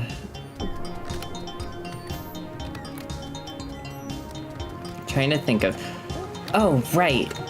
There's so fucking much to do in this overworld that I usually forget everything you can do because there's so much. It's kind of nice to get lost in an overworld like that. That's what I even liked about, like, the opening-ish areas of the game, where I'm just like, it's why I spent so, I got to the anxiety tower after, like, 5 hours. Yeah, it took me a long time as well. Soggy definitely remembers how frustrated I was. Yeah, it seemed pretty intense for you. I was like, oh fuck. That was before they added achievements, and I want to do it again just for the achievement. Oh god. Yeah, thankfully when I bought I didn't even know the game existed until, like, earlier this year, and I didn't play it until, like, March, so by then they had already added achievements. How did you... at 64. What? How did you learn about this game? Like, what inspired you to play it? Okay, so there I was, doom scrolling on backlog.com, and I saw the cover art for this game, and I was like, holy fucking shit, those are the best character designs I've ever seen, or at least some of the best character designs I've ever seen. And that's literally the only thing that got me interested in the game, just seeing Seve and Alexis's designs. I'm probably also biased because their designs they kind of remind me of my own original characters, who I guess I could pull up on screen. But I guess just, I say that as like a positive, not as like me trying to compare myself. It's just like, I saw that and I was like, oh, this kind of reminds me of my own characters. That makes me feel more connected to it. I mean, I still think they were amazing character designs even if I didn't have similar looking characters. I'm just saying, there was like I guess there was like a sense of familiarity, but not really. Just, I don't know how to word it, basically. Yeah, I kind of know what you're trying to get at. It's kind of like, oh, this has a lot of what I like about art in general within like the art style, like the kind of cartoonish kind of vibe to it, and also with kind of like, I don't know, the art style. I don't know how to explain it either. I'm not great at explaining art, but I mean, Corn Kidz literally, before I even played it, it inspired me to like kind of overhaul my art style, and I feel like it's definitely benefited it. My friend told me about it last year since I was a fan of developer's other game, Lyle and Cube Sector, otherwise I probably wouldn't have known. Oh yeah, Lyle and Cube Sector is a really cool game. I still haven't beaten it because the final boss is really fucking hard, but it's a super cool game.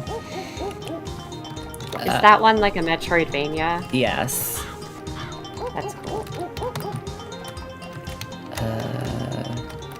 I might have to check out Lyle and Cube Sector, because I've been getting into a lot more Metroidvanias as of late.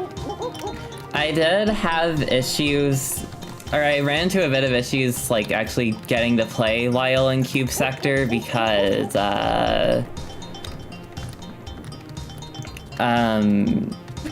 well, like you have to download it off Bogo's website, which wouldn't be an issue. And it's not an issue, it's just, I downloaded the latest version and I couldn't get it to run, so I had to download an older version because it like kept giving me this error. But the older build ran perfectly.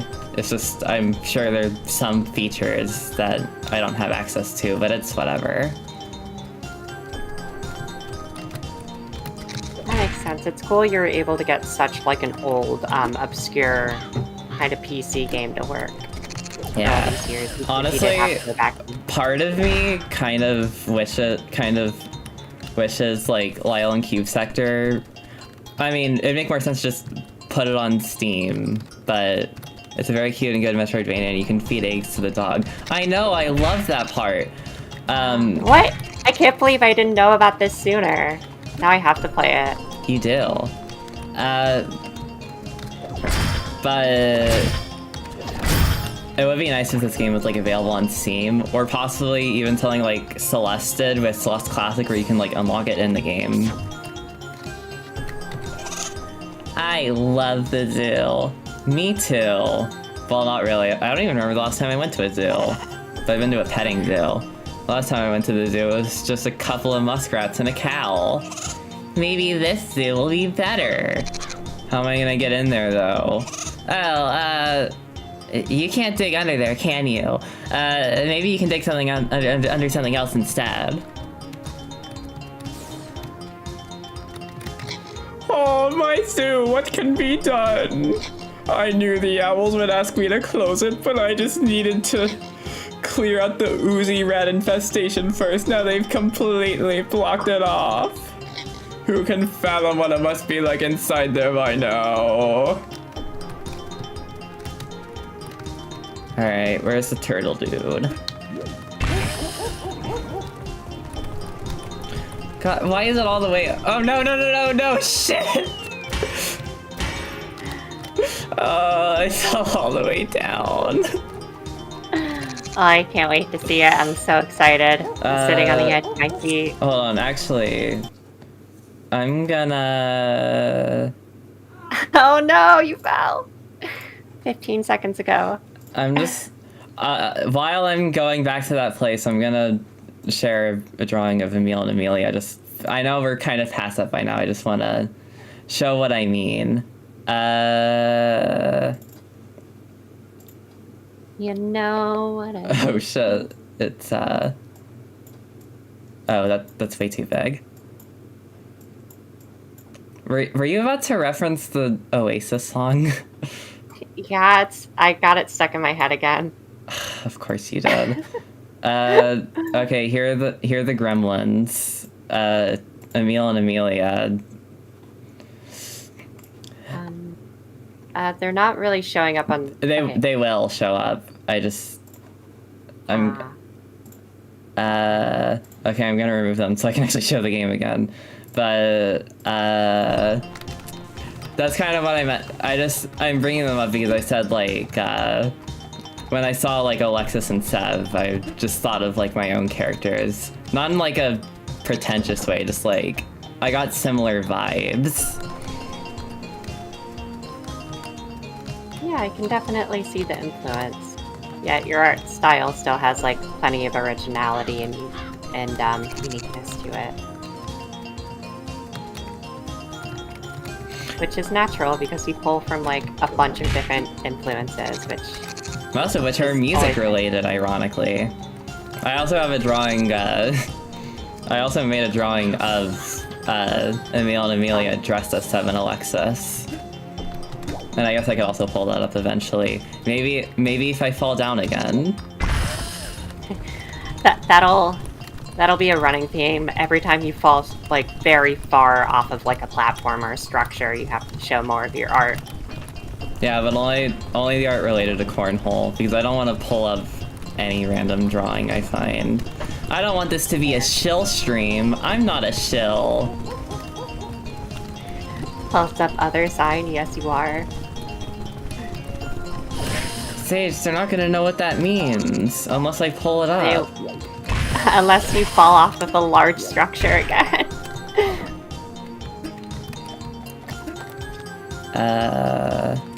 Oh, another bottle cap, neat.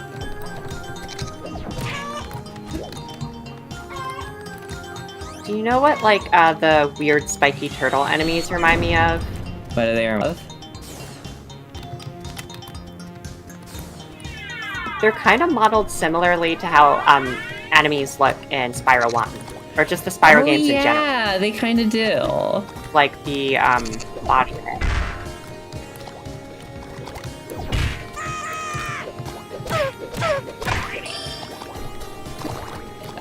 You know the sock and shoe enemies? Yeah. Those enemies specifically remind me of, like, Earthbound enemy design. It's just how wacky they look. Like, it looks like the type of enemy that you would see in Earthbound. Definitely, yeah. That is a good comparison. I like how in the very first, like, Mother game, the first thing you fight is a lamp. That has always stuck with me. Also, I'm really glad Rad isn't here so he can't hear me calling it Earthbound.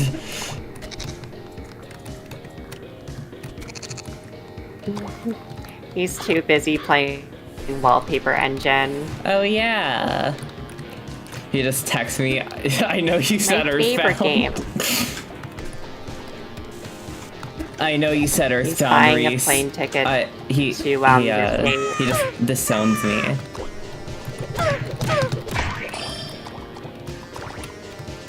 That's more likely. It's hard for me to say the E word anymore. The E word?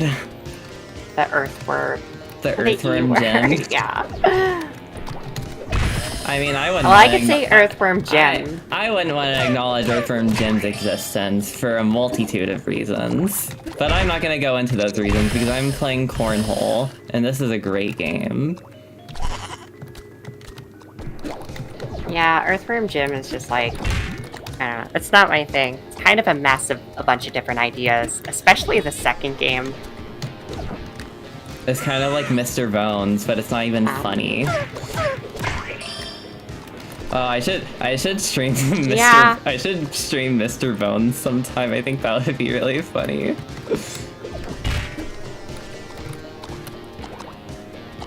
I agree. That should definitely be a thing. I'll put it on my bucket list. You got way Stream- farther into that game than I did. I only finished the first disc, and the second disc clearly starts out with like a stupid underwater level. I couldn't even make it past the 3rd level. Because people love those in their video games. It's just weird to see with it like a skeleton man. Like, you know, why? I got the second disco ball.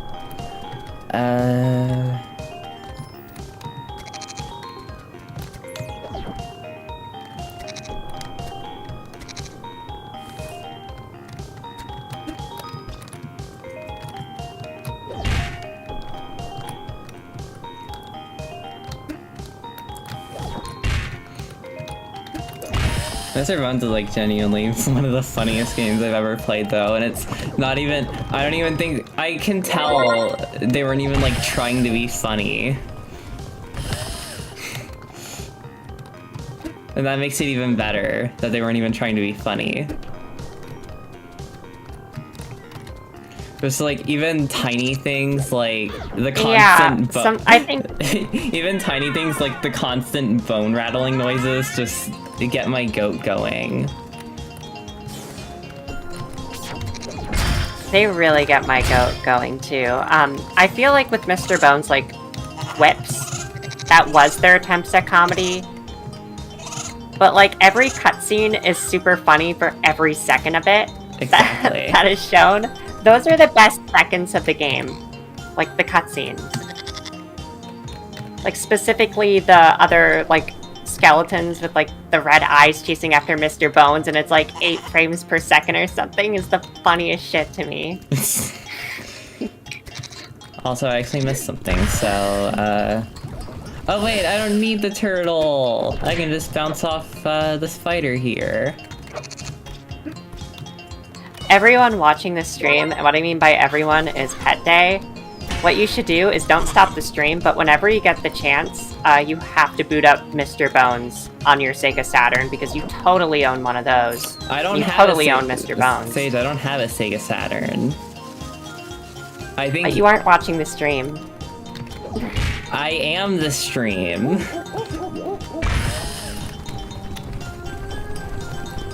I am the physical manifestation of the stream by Reese Tuffy. On youtube.com. You should subscribe, but if you're already subscribed, don't click the subscribe button again because you'll unsubscribe. Yeah, they need to fix that bug. I think it should add more subscriptions if you do that. Yeah, that totally won't be abusable. I'll get a silver play button instantly. Yeah. I mean, knowing Then me, you'll I expose would. even more. Knowing me, I would click the button like 100,000 times.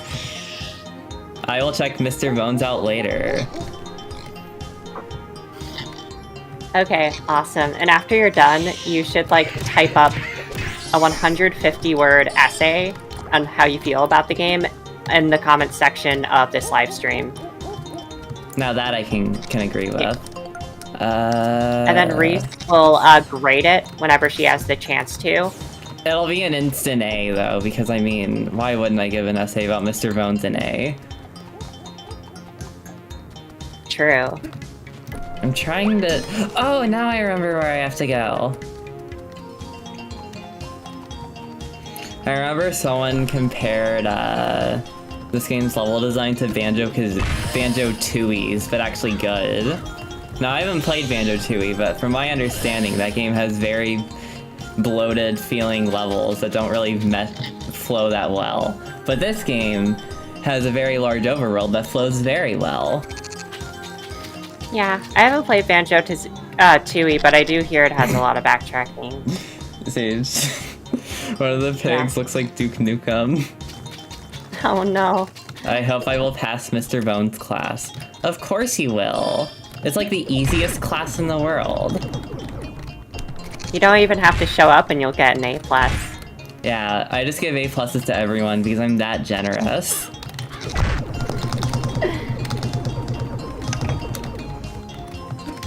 Would you give an A+ to that Duke Nukem looking turtle? Or pig? God damn it. No, because he looks like Duke Nukem. And I've never played a Duke Nukem game, so I don't know what I'm talking about when it comes to Duke Nukem. That's why I can't give him an A. Was there a Duke Nukem game on the Sega Saturn? No. Banjo-Tooie had really cool interconnected levels, but the levels are a bit too big. Yeah, that's what I've heard. I'm still interested in playing Banjo-Tooie, though. Oh, brave knight, thou hast slain the fearsome dragons. Actually, I'm not so sure those dragons are slain. In fact, they're probably pretty mad now. Oh, we can get on the roof from up here also. Before I do that, though, I gotta do some gamering. It is important to do some gamering every once in a while in a video game. That's something I don't do enough of, if you've watched me play Mother 2. And what I mean by you is, like, you, Reese, which you did too. Unfortunately. No, I'm just kidding. It was fun. If you do another stream, it'll just be endless rambling. It will. It would be a disaster. I think I'd get, like, negative views. What does that mean? I still like it more than Banjo-Kazooie. I still need to play it, so... Do you think all those dragon heads have one body inside the cliff? I'll bet they do. I guess we'll never know. We'll see about that, Alexis. I can't wait to see about it. Or see... fuck. What? My brain.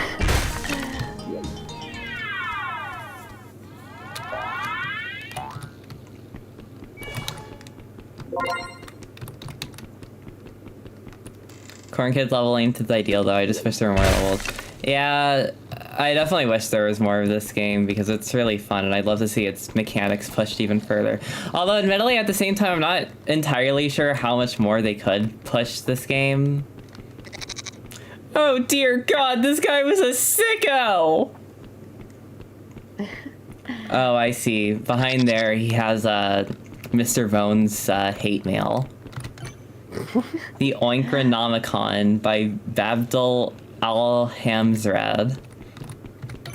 Dear Diary, it me, Dr. Awkward. It seems Sniggy T. Yiggins and Oliver Relevo have caught it on to me. One of the specimens escaped the enclosure last night and Revelo glimpsed hims. Now I wakes up today and all of them's are gone except that one I just summoned. Revelo and Yiggins likely locked them up somewheres in they dumb building. If they catches on, they may come back and find my sacrifices I fed to my spider pet. So I, Dr. Awkward, am going over to stabbies them. Yiggins said he would be bloated away. He would bloated me up if I came around there again, but he probably bluffing.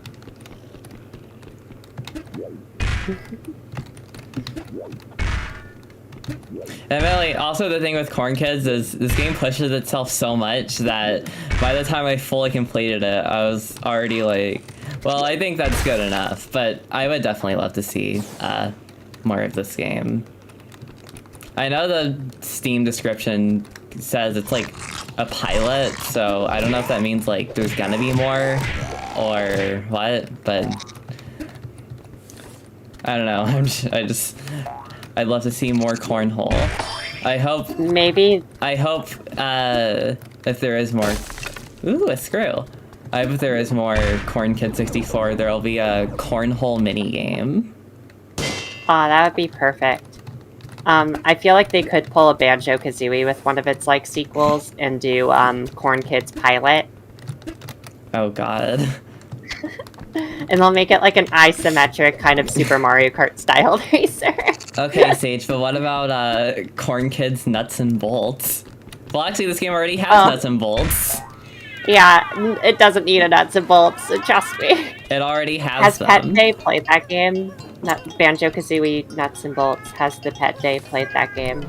I don't know. We'll see. I My wanna cheese know. grater! Oh yeah, I forgot I got the cheese grater. Okay, never mind, I'm putting it back. Oh, sorry, here, just hand it over and you can climb up and help yourself to my treasure.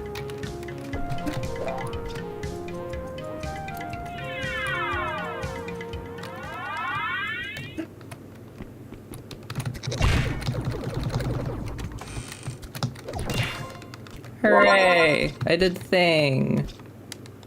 You did the thing and won. Grammar's hard. Sometimes the English language just does not work.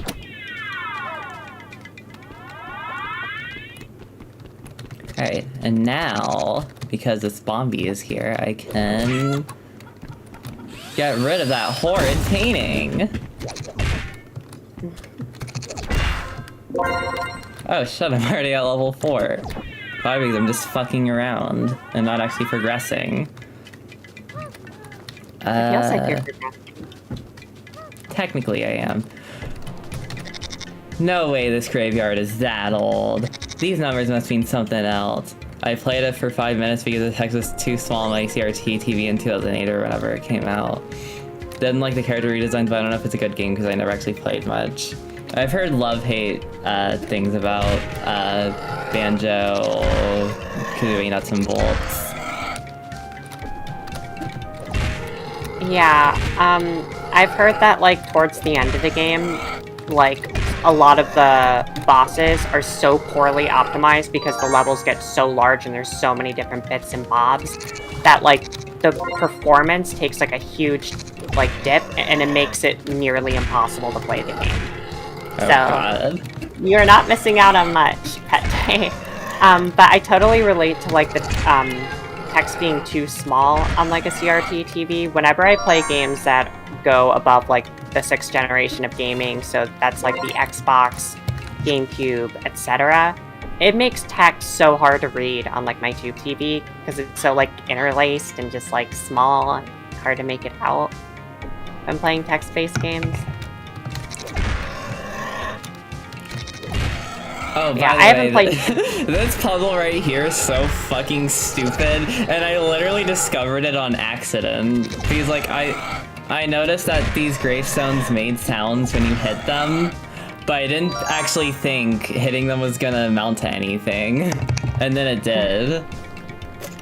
It's really clever, it's just, I find it so ridiculous. But I kind of like that there's just a puzzle like this. It's not, it's not something I would expect to see. It's definitely a fuck around and find out kind of puzzle. Totally. Ow! Ow! Okay, I need to actually do this properly.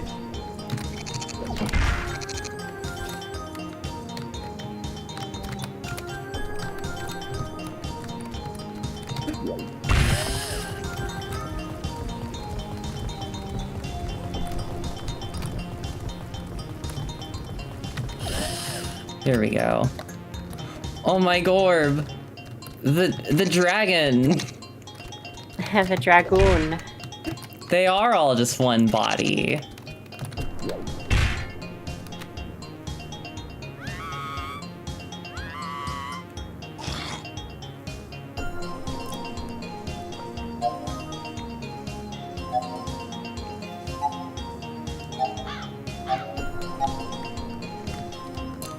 Now that was a certified gamer moment right there.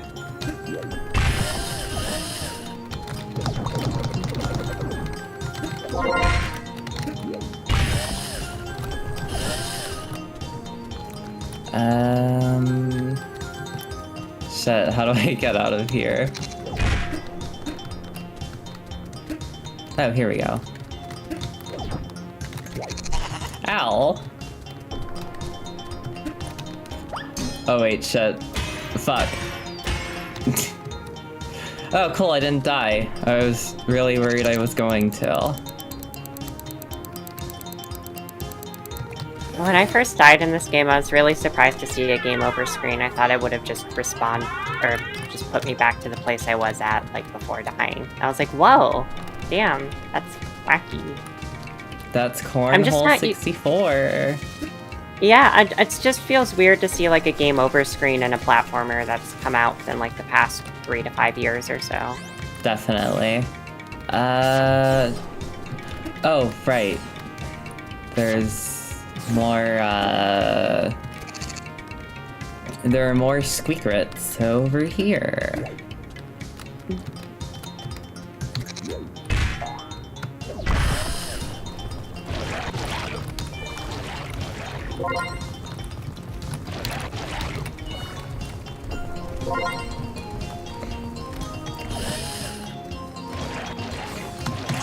Do you think those dragon heads all have one body inside the cliff? I'll bet they do. They do. I checked. Splendid. And that's the only reason I wanted to go up there. It's a good motivator. Alright, I think all I have left besides just grabbing more experience and such. Actually, do I? Okay, I only need one more bottle cap, and I know exactly where it is, but I'm gonna have to do something else first.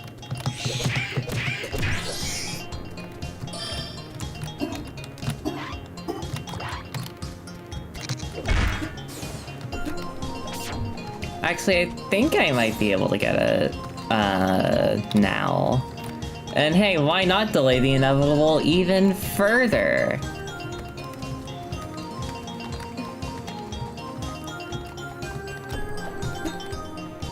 I mean, that's like my middle name, delaying the inevitable. I can relate.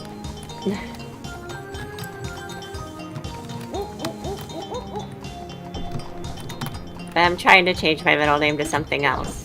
That's me. It just takes effort. Or a lot of willpower. I don't know. Oh wait, shit. I have to turn it one more time. There we go.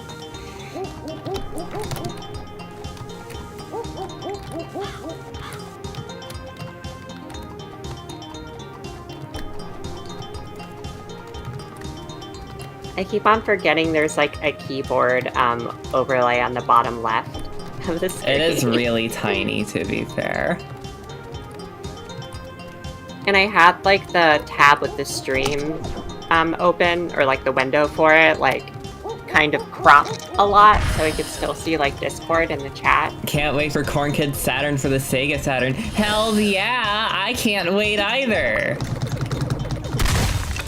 I can't wait for it to run at like 12 frames per second. I think instead of being on the N64, I think that Corn Kidz should be ported to the Sega Saturn. It should be ported to everything except for the N64, just to really rub it in. I'd love to see it on, or like on the Atari Lynx, my favorite game system. Oh, he's meowing for me. I think he's hungry. Wow, he's made a cameo on the stream. He did. Here's his cat. I'll deal with that once I finish with this. Valid. Keith is going to end up knocking over your copy of Corn Kidz 64 for the Sega Saturn. But how? It doesn't even exist. Oh my god, he's It's climbing on imaginary. he's on top of the chair right now. He's trying to intimidate you. Corn Kidz for the Casio Loopy, fuck yeah, I want to be able to take pictures of Seve and Alexis. You know more about the Casio Loopy than I do, and I don't really know any of the Casio Loopy. It's a console targeted towards little girls, and the main gimmick of it is that you could print out pictures, like screenshots in the game. Kind of I like, remember this. kind of like the Game Boy. How do I get up here? Kind of like the Game Boy printer, but less convenient. Yeah, like I think Stuart Ashen of like the channel Ashens or whatever, you know, like I think he covered it and I watched him cover it pretty extensively. Although he didn't really know any Japanese, so having a lot of issues with that, getting through menus and stuff. It has the same CPU as the Sega 32X. Wait, what the hell? I think I just... Wow. Oh, did you just see what happened? I like... Okay, I was not there before. I just like warped or something. Even though all the games look like bad SNES games. They sure do. Right.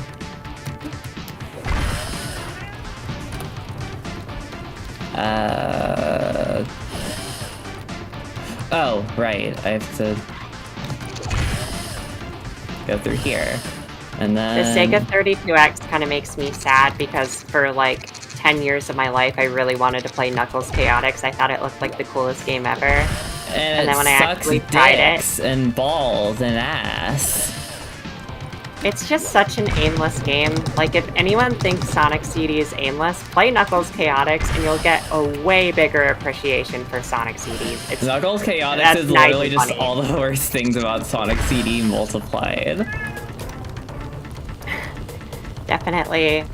That game at least has an amazing soundtrack, like Knuckles Chaotix. Like, I was not disappointed by Yeah. that. I was a treat for the ears and a treat for the eyes, too. We did it, gamers. We gamed. Hell yeah. Alright, then we do this. And now we can get the bottle cap. If the camera will cooperate. Okay, I need to feed my cat, so I'm just gonna pause the stream. Well, not pause the stream, I'm just gonna pause the game. But you know what? Until then, I will show off the cornhole art. Hey, Heath, do not touch the laptop! Do not touch the laptop! I'm sorry for screaming, I just really don't want my cat touching the laptop. Heath is trying to sabotage the stream. He is the antagonist of the stream. Okay. While I do that, here's the cornhole, the first cornhole drawing I did. But I will be right back.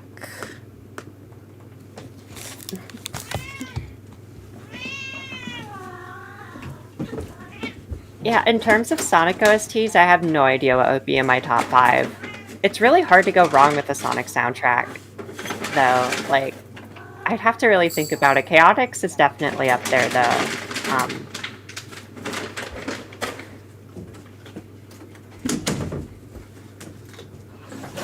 And I think I first heard music from that game because of Sonic Generations, because it had like an amazing selection of music. Okay, I'm back. Is the drawing showing up on the stream or is it not? I can't tell. I think I'm a bit behind. Oh, it showed up. Oh, cool. I also have to take my medication, so I'll be a minute longer. The suspense really gets people, or gives the viewers an opportunity to really soak in the drawing.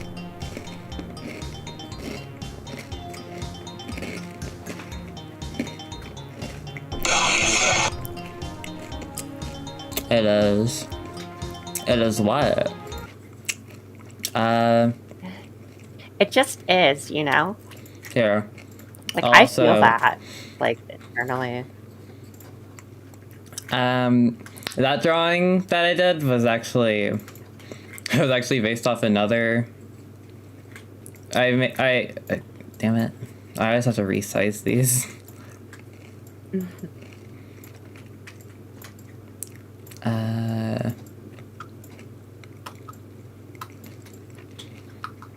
All right, so this drawing right here with Alexis and Sev was based off this drawing I made which is of my own original characters being shells. But the rabbit hole doesn't stop there, because it all started with, god damn it, I have to resize this shit.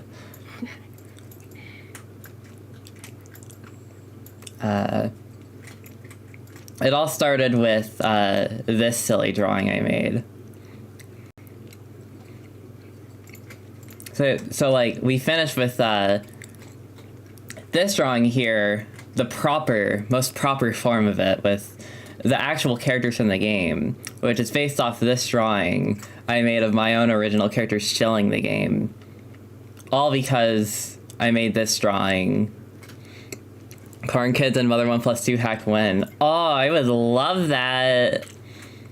I'm still eating all. Me too. I don't want to shill my own artwork. Well, I don't want to shill my own characters. I want to shill the other characters, the ones part of the game. So I'll just leave this on screen until I finish taking my medication. Fair.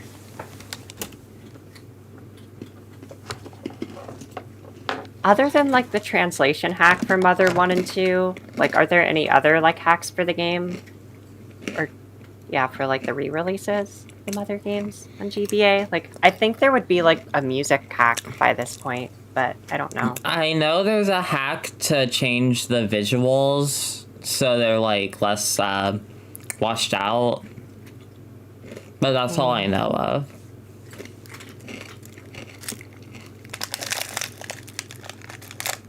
That would make sense.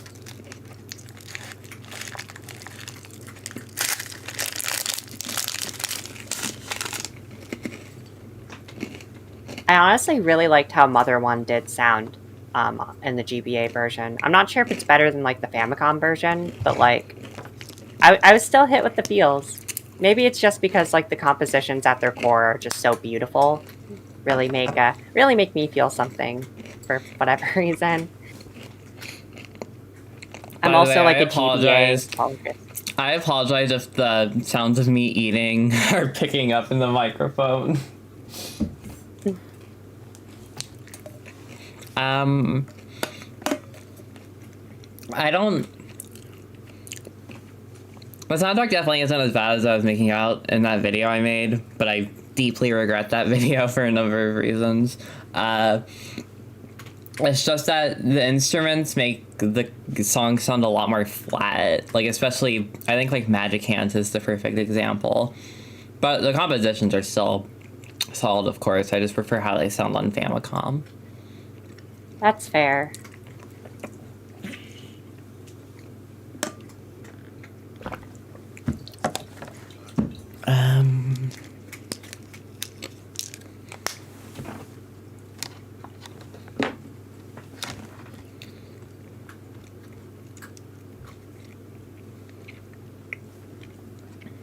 Shit. Okay. I can play the game again. I apologize for the I almost started recording on my computer by accidentally. Okay, I should just get back to the fucking game, shouldn't I? The video game. Crap, what was I trying to do? Oh yeah, I was trying to get the bottle cap.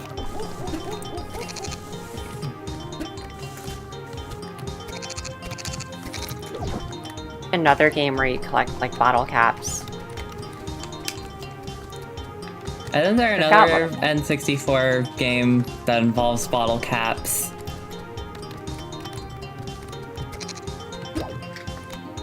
I can understand the argument for Mother 1 sounding better on GBA, but if someone preferred how Mother 2 sounded on the GBA, I have many questions.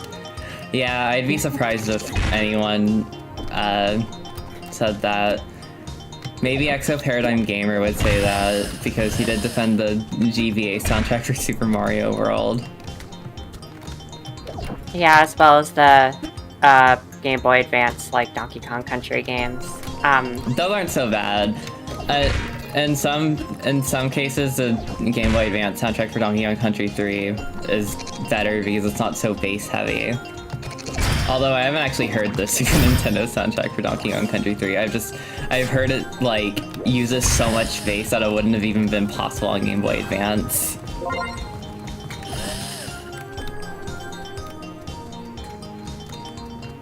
Yeah, I feel like the soundtrack to DKC3, I think the best way I can describe it is if you've ever listened to, gosh.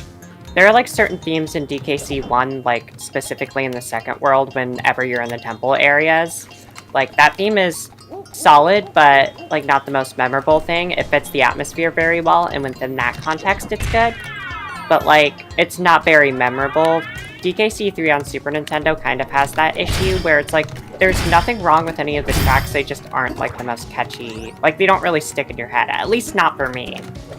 There's exceptions to the rule, of course, but DKC3 I remember the temple track very well, unfortunately.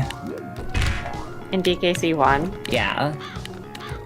Oh, is it because you kept on dying? Yes. That's fair. I like DKC1 is a Donkey Kong Country game I played the most because I grew up with it. It's primarily the reason. Of course, like 2 is like is definitely a lot better. It's a huge improvement. It's definitely one of the best platformers I played, honestly. But yeah, the soundtrack for DKC3 are definitely mere atmospheric for sure. I'm admittedly not the biggest fan of the first Donkey Kong Country, but I got bitten by a burb. But I love Donkey Kong Country 2. It's an amazing game. Okay, how do I keep falling for that trap? Donkey Kong Country 3 is also good. Definitely not as good as 2, but I would admittedly rather play it over the first game. Like the hipster I am. Uh-oh, did you climb all the way up here expecting to get through this door? I hope your level is high enough, otherwise don't forget to come back here when it... I can't read what it says because the Steam username's in the way. Oh, it's just when it is. Well, guess what? I'm already level 4, Alexis. She underestimated you.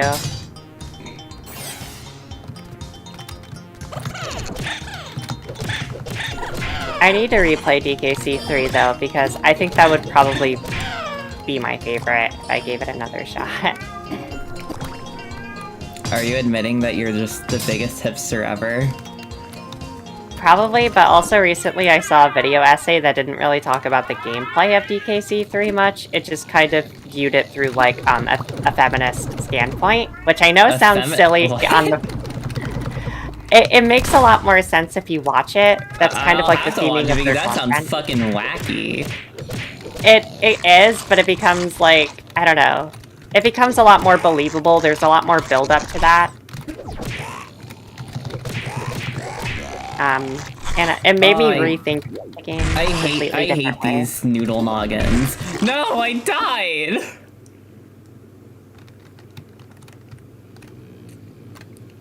I don't know. I feel like having like a moment where you're able to recontextualize the gameplay, and it kind of makes it feel more important than it seems on the surface, or more in depth, can kind of help a game like stick in your brain a bit more. Maybe I'm just projecting, but I don't know. Heath, do not touch that. Do not touch that. He almost unplugged the capture card. Oh goodness.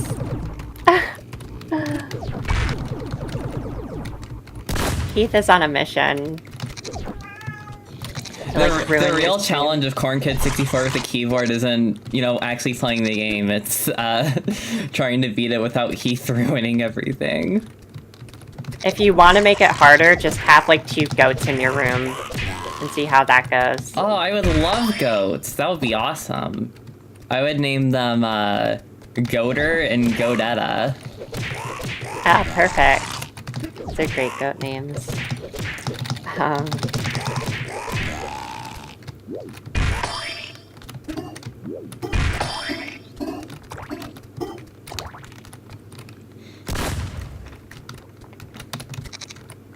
I really hope that BOGO...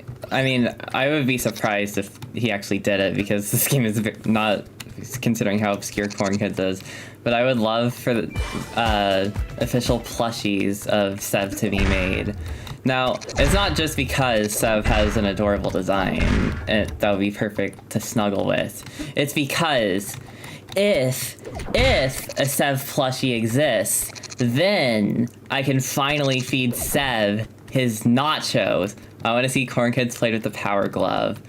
Damn, I guess I guess I'll have to get a power glove then. Yeah, those cost like well over $100. They're definitely like collector items, like most shit for the NES, honestly. Okay. If BOGO releases a plushie of Seve, or maybe Alexis, maybe he'll hear what I said and thought, oh shit, maybe I shouldn't release a Seve plushie because so people will feed him nachos. But whatever he does, why can't I make this jump? Whatever he does, I will play Corn Kidz through the entirety of Corn Kidz with the plushie. Like, I'll get one of those, you know how some people like map buttons to like bananas or whatever? I'll do that with the plushie. What? What do you mean map buttons to bananas? Like, what? Or with bananas? Look like, it up. You'll have to look it up. Okay. Like, believe me, it exists. I'll take your word for it, but I still don't know, like, what? I made a mini Seve out of epoxy putty. Oh, that's really cute. Could you also send that to me on Instagram? I'd love to see it. I mean, if you're comfortable doing that, of course. And I promise I'll get to the other thing you sent me eventually. I just gotta finish the game first. I don't want to play the game, I just gotta beat the game. Actually, that's not true. I do want to play the game because it's really fun. You want to do both? I want to play the game and beat the game. There's something very oddly entertaining about seeing Seve get, like, absolutely pummeled by turtles. If you're not playing a Donkey Kong game with a banana, you're not experiencing it properly. Fuck, I've been playing Donkey Kong games incorrectly my entire life. Personally, I think all Donkey Kong games should be played with the Donkey Kong bongos. God damn it. Well, only one. Yeah, maybe I will. like 4. I'm so excited. For anyone who's played Donkey Konga, I'm very sorry. That's all I have to say. I grew up with Donkey Konga. It was the first Donkey Kong game I played. Wow, I'm so sorry. Why? I thought Donkey Konga was your favorite game stage. It makes me sad. Donkey Konga, not as sad. Honestly, Donkey Konga literally feels like an official bootleg. You aren't wrong. Like, for anyone who's played, like, the Taiko games, imagine that, but, like, crusty, cheap-looking, and just so unfun to play. Like, it's just... Like, once the silliness and absurdity of it wears off, which is very quickly, mind you, then it's just like, why? Like, why does this have to exist? I've been transported to some kind of nightmare world! Wait just a dang minute here. That's just that same taxidermy from before, but it's strange that they didn't localize the greatest game ever, Donkey Konga 3. That's the only one that's redeemable. By that I mean, instead of being a 4 out of 10, it's a 5 out of 10. I agree. The only reason I kind of like that one is it has like an Asian Kung Fu Generation song that, well, it's a cover, so it's not that great, but like, its mere inclusion got me on like a 3-hour like ISO hunt when I was like 15, because I couldn't find the ISO of the game anywhere for a while. Oh god. It was not worth it. Oh wait. It just wasn't. Now that I have all the bottle caps, I can trade them for a miracle tonic. And now I have max HP increased by 1. Alright.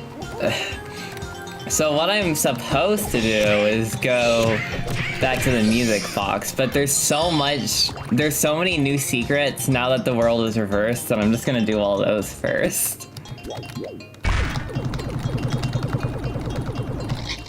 Yay!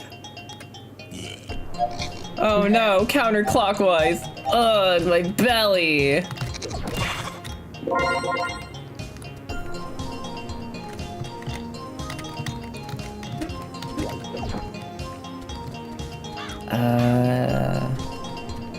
Alright, what else can I do now that the world is reversed?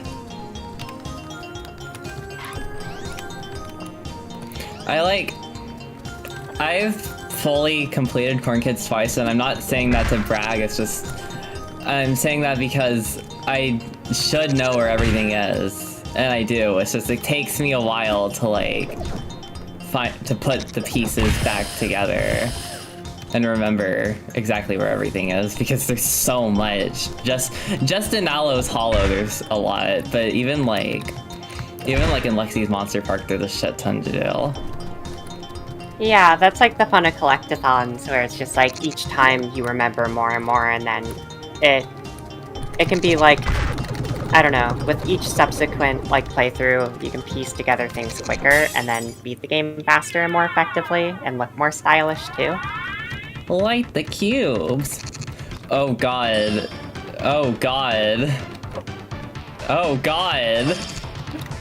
This... Well, first of all, I died. Good start.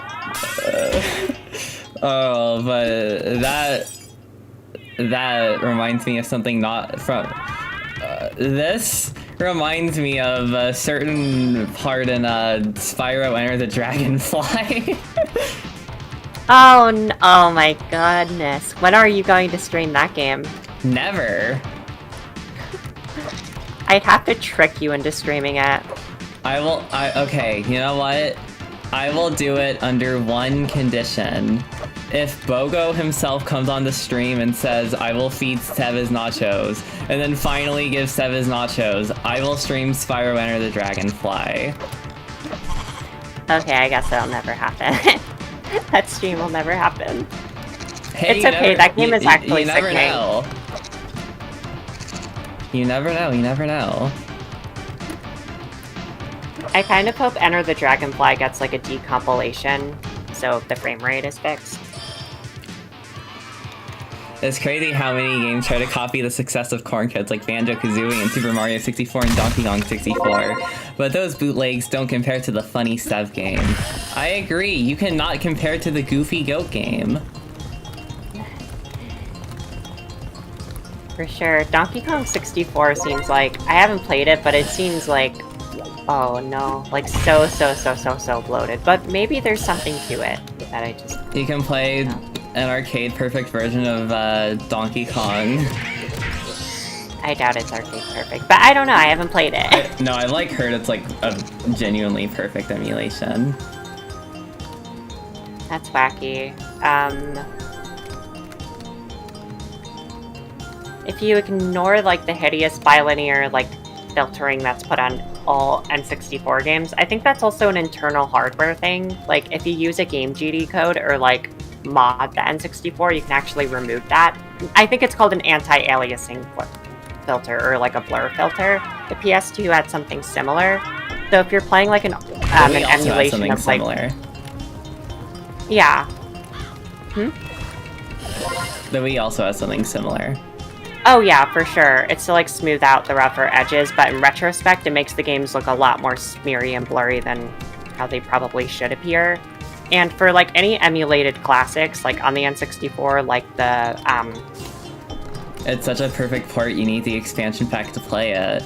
True woo. Yeah, that's actually why they needed the expansion port. It wasn't because they didn't have enough time to like properly optimize the game. It was only because it was just for the Donkey Kong arcade port. Only reason. But yeah, like what I was saying with the emulation is like it makes the pixels like smear in like a way that I really don't like. So it's like whenever I see footage of like the Pokemon Blue or Red or whatever played through Pokemon Stadium, it always like makes me go ugh, like groan. It kind of hurts me on the inside a little bit, but sometimes that's the most ideal way for people to like play games like that, which is valid. Like they're not unplayable by any means. I just kind of would rather play them through other means. You don't even like Pokemon. Why do you care so much? I want to try Emerald someday. It's also just one of those things where I don't want to force myself to play a video game if I'm not in the mood for that style. Like, I kind of have to feel, like, especially inspired to play it. And I've never, like, necessarily played a Pokemon game and was like, wow, I'm hating this. Other than trying to think of one. I hated playing Pokemon Battle Revolution, but that's kind of a different game. It's a funny game. It was funny watching you, like, get so upset about it. Oh, yeah. I forgot that you Like- saw me play it. Yeah, even something as seemingly simple as, like, the UI, which the UI was bad in that game. You were, like, throwing so many complaints towards it, and I thought it was hilarious. That's just how petty I am.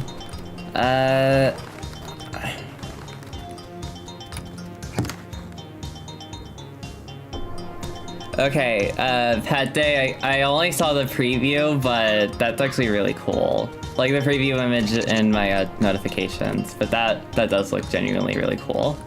And it would be super duper awesome if you finish it.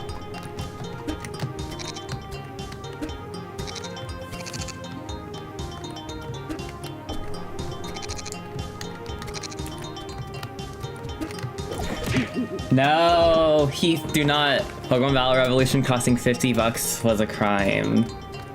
I know. Oh, wait, it cost more than 20? Well, yeah, it was a Wii game. For years I thought it was a WiiWare game for some reason, but... There is, you're probably thinking of like Pokemon, the other Pokemon WiiWare games. Probably. I fell off the wrong side.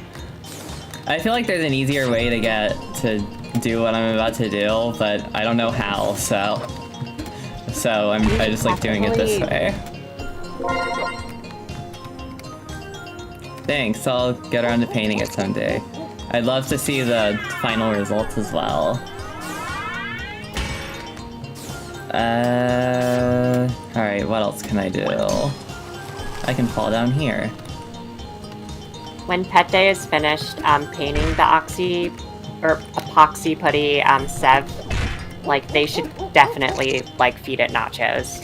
Oh yeah, perfect. You could make epoxy putty nachos. That would be amazing. It's what Seve would want, even in putty form.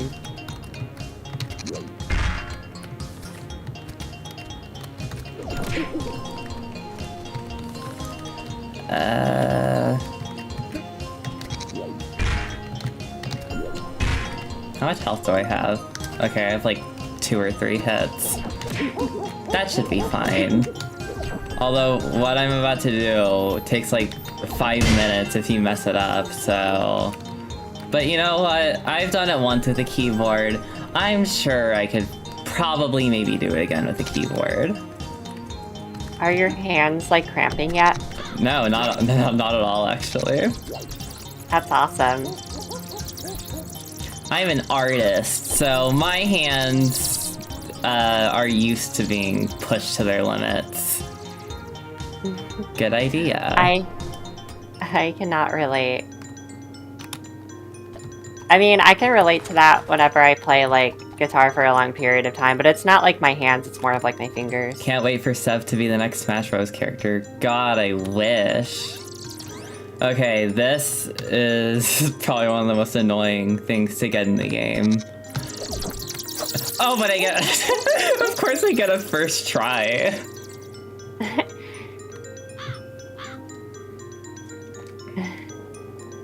That's how much of a gamer you are.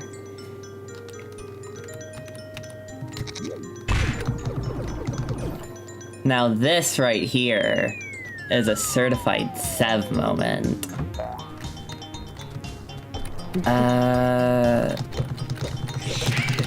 Oh right, I have to get those things up there.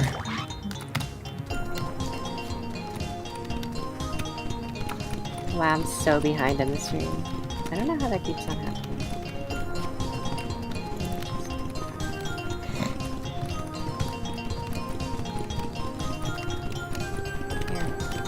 Oh my god. Okay, this turtle is annoying because I can't get it to go all the way up the hill, but I need it to go all the way up the hill so I can get those 2 experience cubes. I love its little waddle and its angry-looking eyebrows. Oh, it's great.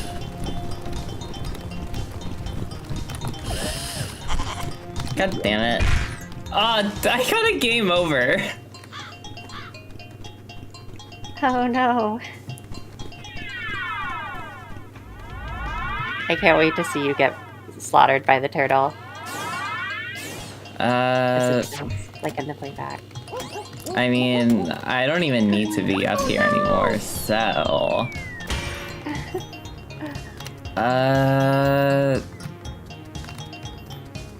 Breaking news. Seve fucking dies. It was glorious. I cried Honorable death. I cried so hard when he died. Did you cry harder when he didn't get his nachos? Yeah, that's what made me cry the most. Give me nachos or give me death. Seve is American? What? Seve is American? If you die in the dream, you die in real life. I thought it was if you died in Minecraft, you die in real life. Either or. If you die in the car, you die in real life. That is true.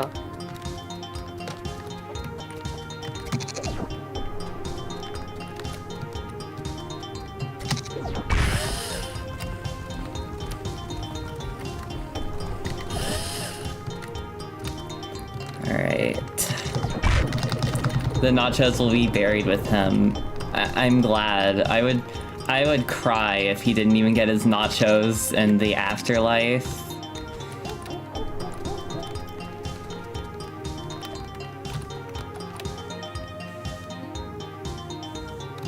The afterlife isn't even worth drifting through without nachos. I agree. If I'm not buried with nachos, I will riot in my afterlife.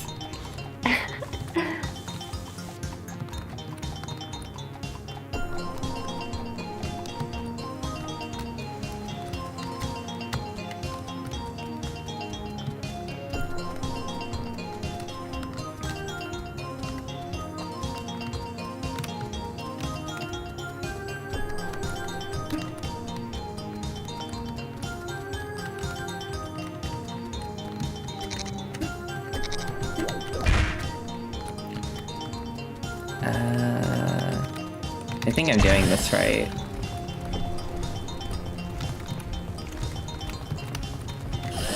My phone is telling me to go to sleep. Too bad, I'm playing cornhole!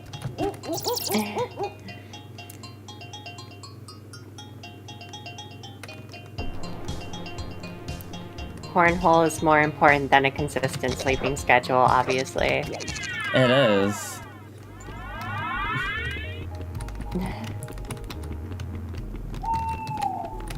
I wanted to play this game last night, and then I was like, I'm too tired, and then I went to sleep. And now you're just watching me play the entire game. I mean, that's weird. I mean, it'll be nice to have this as a reference for when I get back into the game, because I'll be like, oh. Oh, true. You could always, like, use it to figure out what to do. If you sleep in the game, you sleep in real life. I agree. I don't... Yeah. Seve's sleeping. You slept in real hard. I have fallen asleep while playing video games a few times. That wasn't fun. Well, one of the times was fun. I was playing a Pokemon game, actually. Were you playing Pokemon Channel? No, but that's a good guess. I think I was playing Arceus, like Pokemon Arceus or whatever it's called. The tree has my favorite music. Yeah, that's probably my favorite song as well. I think either that or Lexi's Monster Park is my favorite song in the game. I like the one that you used for your speed drawing that I don't think is public. No, it is. Well, first of all, it is public now. But also nice. that is Lexi's Monster Park. Oh, awesome. I didn't know the name of the track. Now I do. Alright, I'm gonna actually progress now. Progresso soup. Seve would put those on his nachos. Public domain music! Make it stop!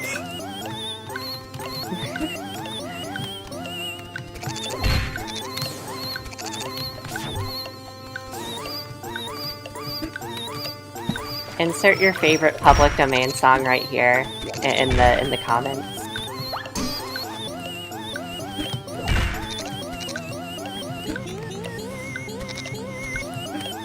What even is this song? I should know what it is, but wait, shit, what am I doing? I'm supposed to be going towards the tree and I'm climbing the music box. Uh-oh, it just felt right, I suppose, to do in the moment. We need to get a soundtrack CD in the shape of Seve's head. Yes! We do need that. How would I even fit that on my PS2 disk drive? Well, that's the thing, you wouldn't. Yeah, I'll just have it to show to people. I'd feed the disc nachos, actually, I take that back. And then I'd show it to people. Here we go to another candlelight now. Don't forget you can jump off the sides of these trees to reach the branches. Then you're almost there. Oh, it's like the Great Deku Tree. It is, but even cooler. It looks even cooler. It kind of reminds me of also like Treetop whatever from Spyro 1. Oh, I love that level, which is saying a lot because it's usually the level people hate the most in that game. It feels so satisfying to figure out, like, I don't know, how to get everything. The Great Corn Tree. I agree, this is... I agree, this is the Great Corn Tree. Yeah. Corn is very sacred in this home, in this stream, actually.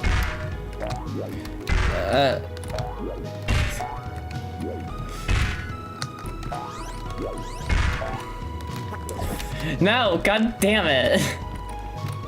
Why? There we go. Soundtrack CD that breaks every CD player you try to put it in. I would love that. I'd love it, but I'd only use it for copies of Be Here Now by Oasis. I'm kidding, I'm not that petty. I'm not that petty yet. In case you're wondering, that's Sage's favorite album ever. It's one of them. I laughed really hard while listening to it with Reese, so I feel like it must be my favorite laughing album. at literally the dumbest shit about that album. I was literally laughing at the way that Liam Gallagher was pronouncing shine. Shine! We also had a bit of an edible, so that probably also had something to do with that.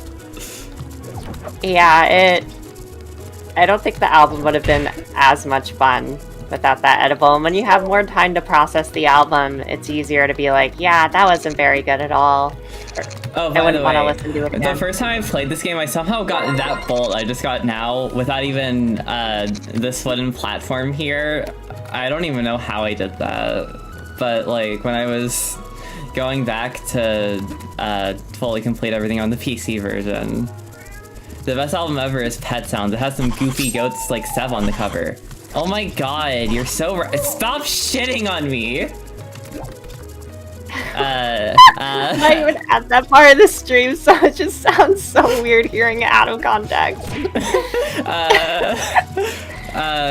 But I agree. I need to give Pet Sounds another shot because it has goats, and I love goats.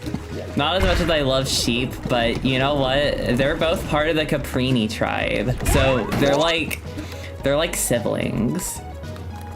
There's some goat lore for everyone that's watching, all 10,000 of you. God, I wish I had that many people watching. Well, not really. I think I'd be really nervous, but who knows? You never know until you know, which is not an Oasis reference, luckily. Good. No Oasis allowed. That's one of the rules of this stream, and I've broken it several times actually, quite a lot.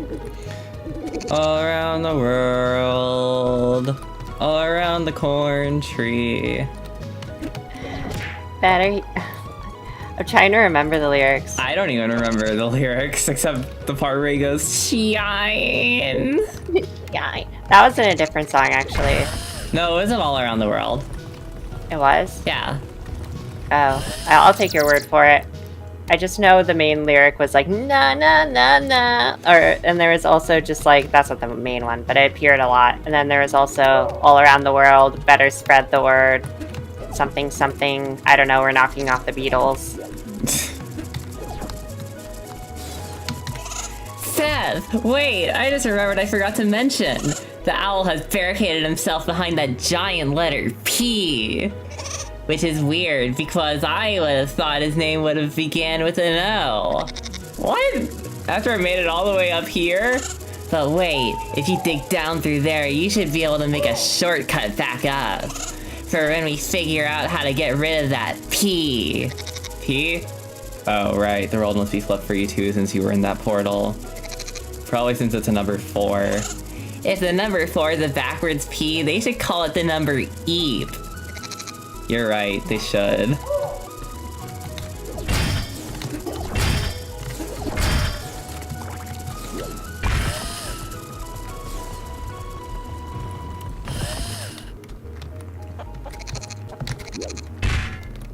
And now there's a bomby bird here. Oh, I have to actually aim it. God, I think it's gonna be like fucking midnight by the time I finally get to the tower. And I don't even mean the anxiety tower stage, I mean like just the tower. Oh, interesting. This game is like 5 hours? Or like 4? 3 to 5?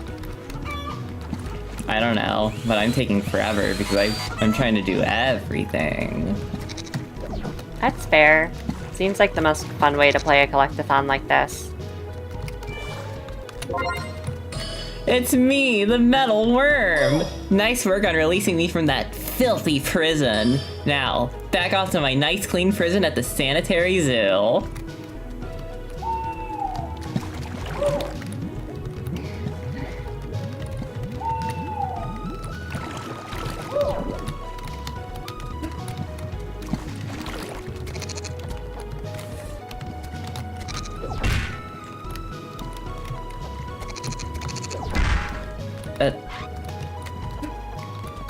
Game, it would be so hecking nice if I could just... There we go.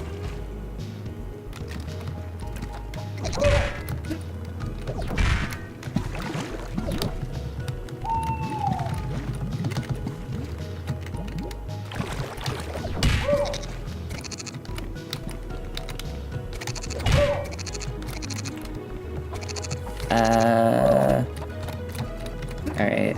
Now I need the bomby again.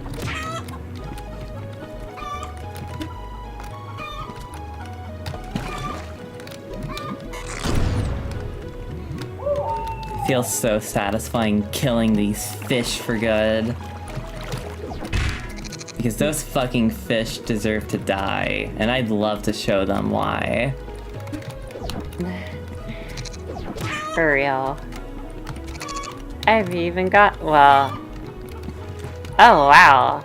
Yeah, the fish are terrifying in this game. Oh shit, oh shit, oh shit. Okay, cool. I was worried that I wouldn't be able to make it.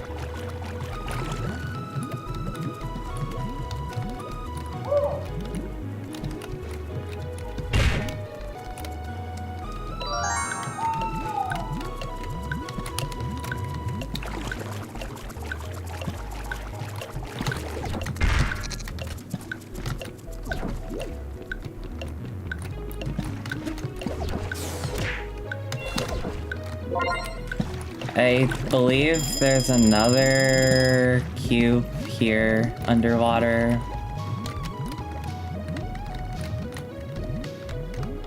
I guess it doesn't matter too much because I'm gonna have to come back here anyways. I might as well just go fight Aloe.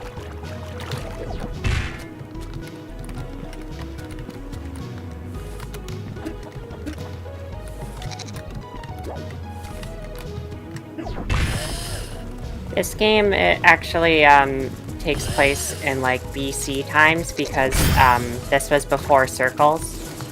That's why you're collecting cubes. Well, I thought BC stood for before cubes. Well, it does depending on your perspective, but my perspective, which is wrong, is before circles. Now ignore that circle-ish looking thing there. That's just that's a farce, honestly. What circle? Exactly.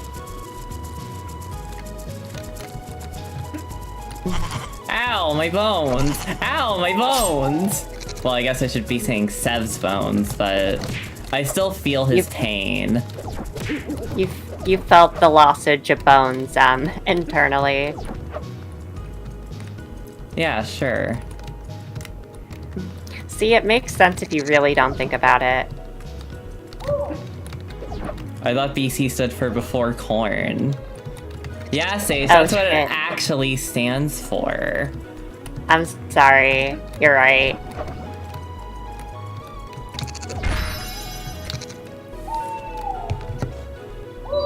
I don't know what people did before corn existed. Neither do I. They probably ate rocks.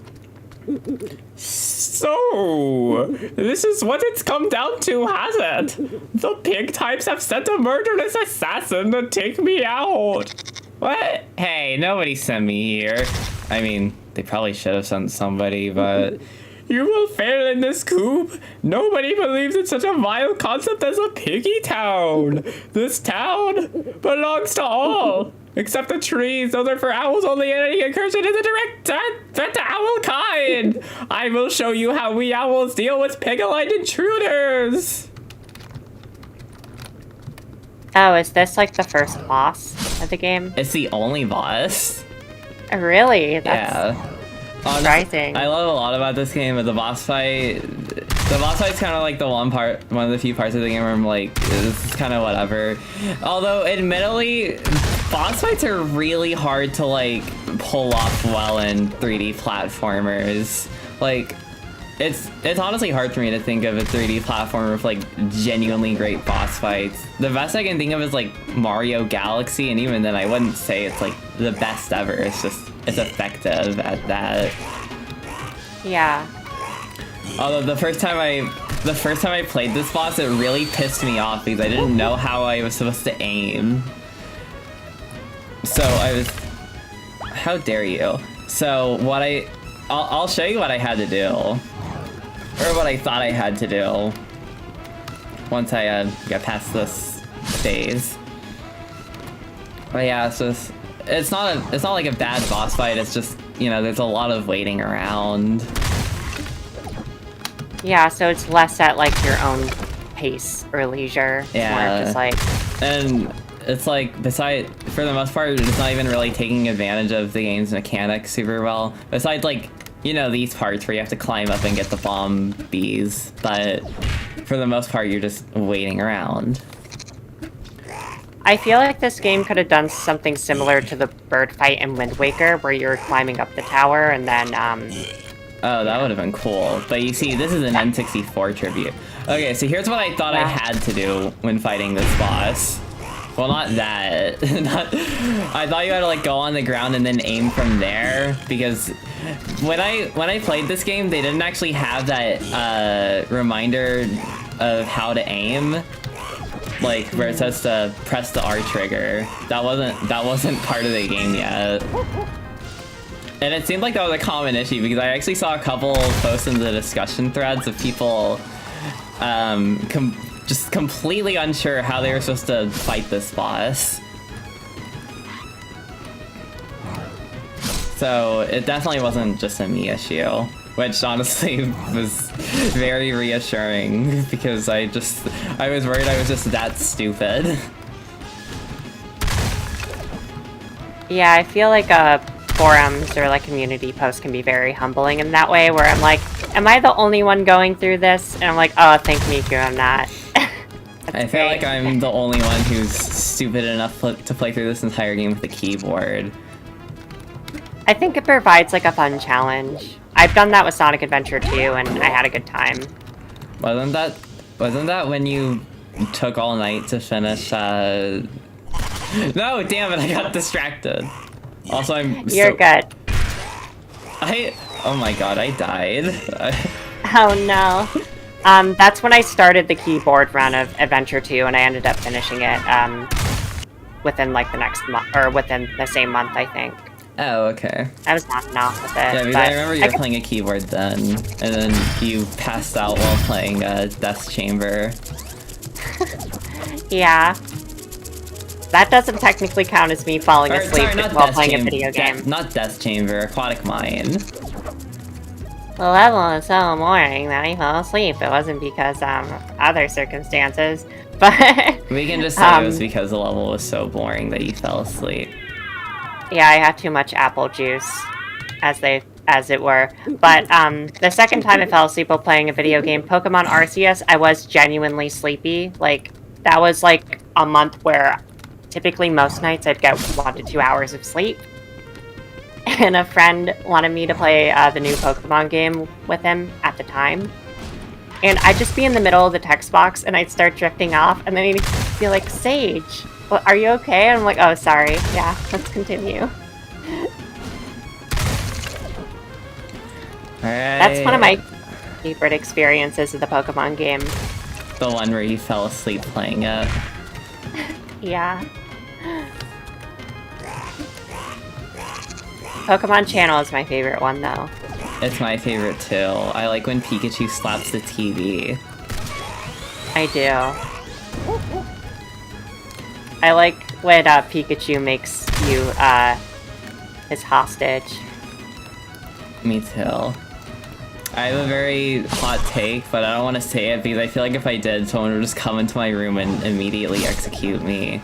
And unless it's Bogo, I don't want to, because, you know, if Bogo came in here, then I could be like, give Seve his nachos! But if it was anyone else, and those would be your last words. Yeah. It'd be written on my epitaph. It would just say, give Seve his nachos. That's so morbid.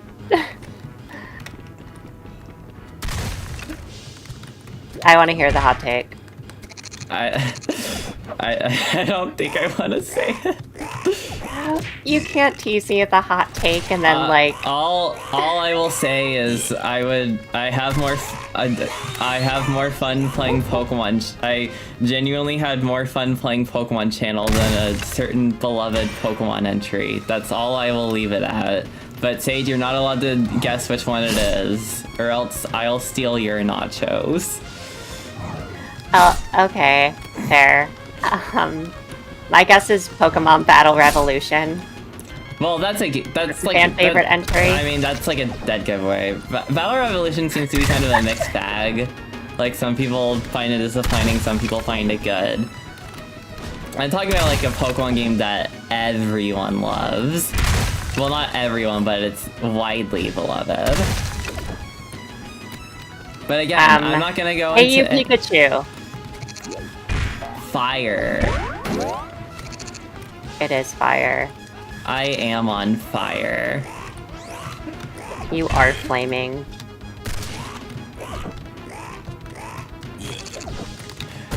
Oh shit, I almost fell off the platform. The platform. I liked Pokemon Channel. Thank you! I'm glad someone else is a Pokemon Channel defender. Ah! It's too hot to hoot! I fell twice. No.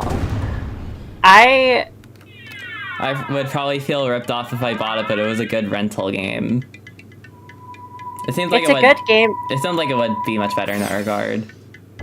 Yeah, it's like a fun game to show your friends. Oh my god. Oh, you beat the owl. I did.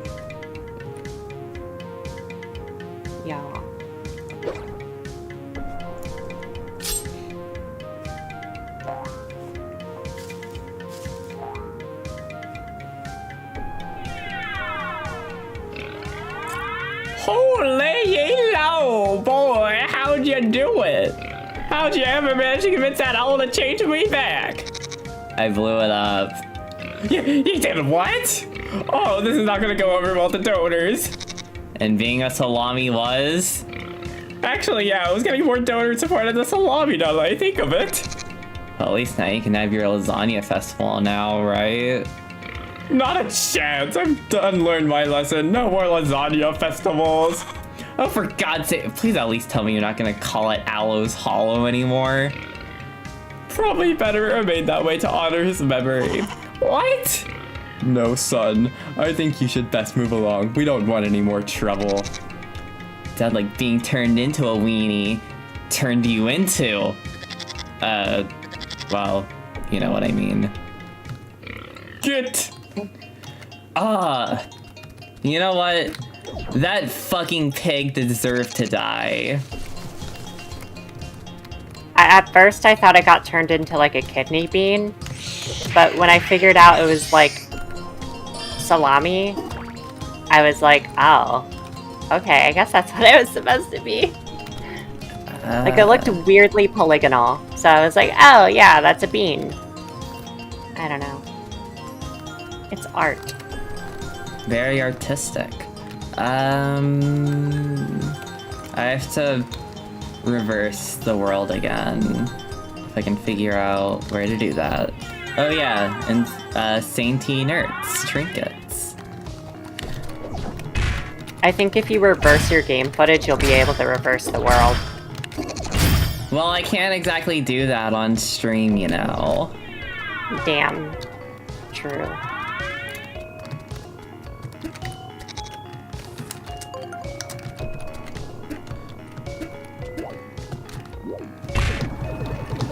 There are some points where I'm watching you play this game, and I really don't know what's happening, and it just looks like I'm just watching a bunch of flying colors or something. I'm like, oh, we're in a completely different area. That's the magic of cornhole. It's also the magic of having a tiny attention span. That too. Oh, that spinning animation, you're right.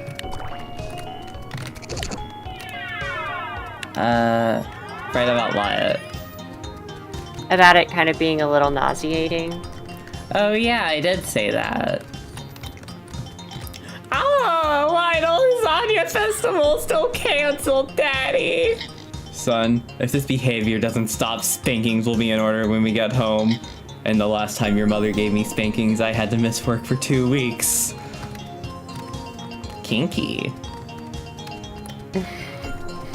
Yeah? Anyways, there's... Oh wait, I have to go back to the tree. There's the tree.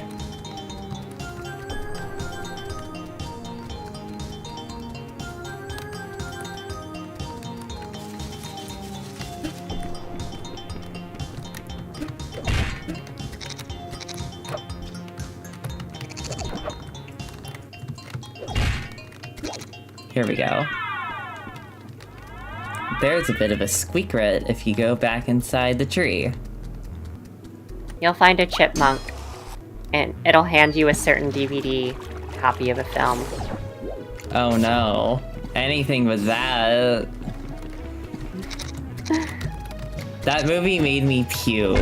I mean, sure, it was probably because of the spicy pad thai I ate, but no, I think it was because of the movie.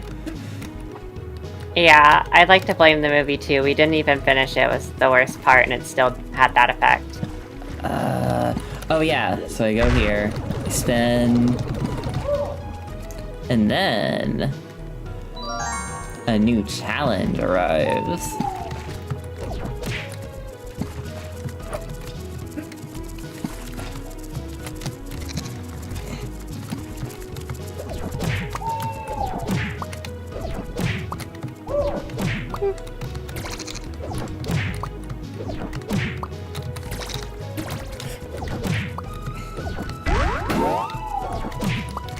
Oh shit, I jumped on one of these diamond platforms.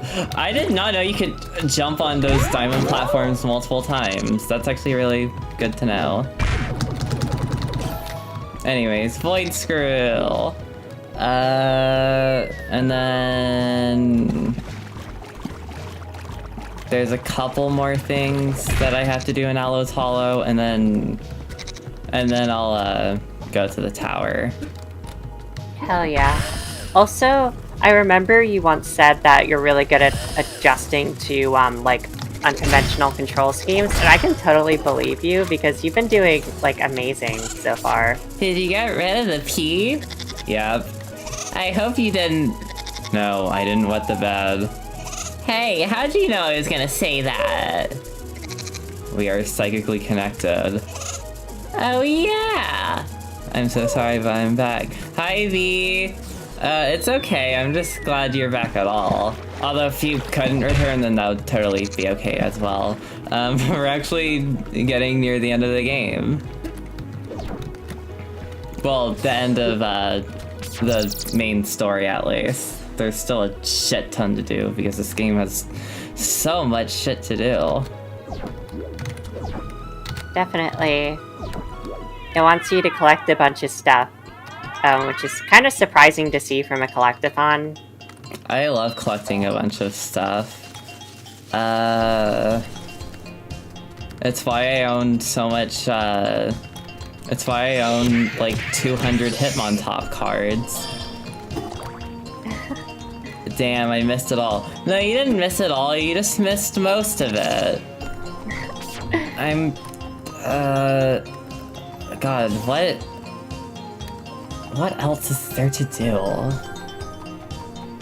I know there's I think there's a void screw that I have to get. Or one. Oh, now I remember. But but first I want to do this shit.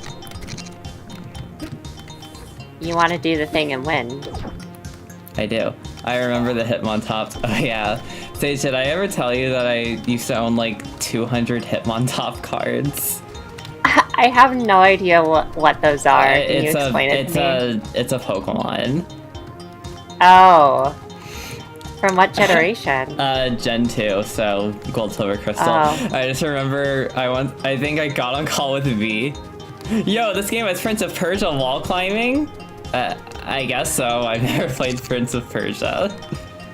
I have. I've never thought of making that parallel. You're so right. Wow. I love the wall climbing in this game, though. It's genuinely some of the like most satisfying wall climbing ever. It's very cool.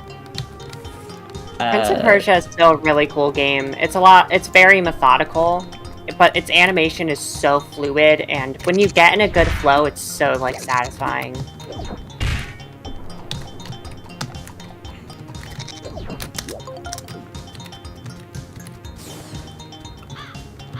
Oh wait, I'm thinking of the original. Jingle Jaws is probably just thinking of like, maybe the 3D games. I could be assuming wrong. Yeah. Hell yeah, Jingle Draws. Oh yeah, but this game seems cool. It's super cool. But I remember one time I think like we got on a call and just counted out every single Hitmontop card I owned, and it was super funny.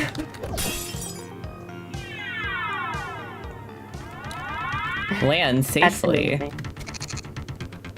Didn't you also own like a million, not a million of course, but like a lot of copies of Bakugan for the Wii? I used to own like 8 copies. Yeah, Warrior Within was peak. I'm assuming that's a Prince of Persia game? Yeah, it is. I've heard of it. I haven't played it. I haven't really played any of the newer ones. I played the original because I had like a re-release of it on my PS3, and I thought it was really fun. I'm not sure if it's held up the best though, but... I've heard really good things about the Sand of Times. Me too. You know, V, I could always gift you this game. I've already gifted like 5 people it.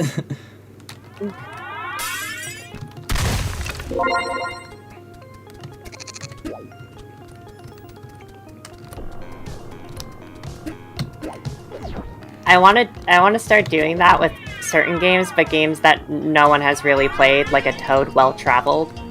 I've never even heard of that game. I have.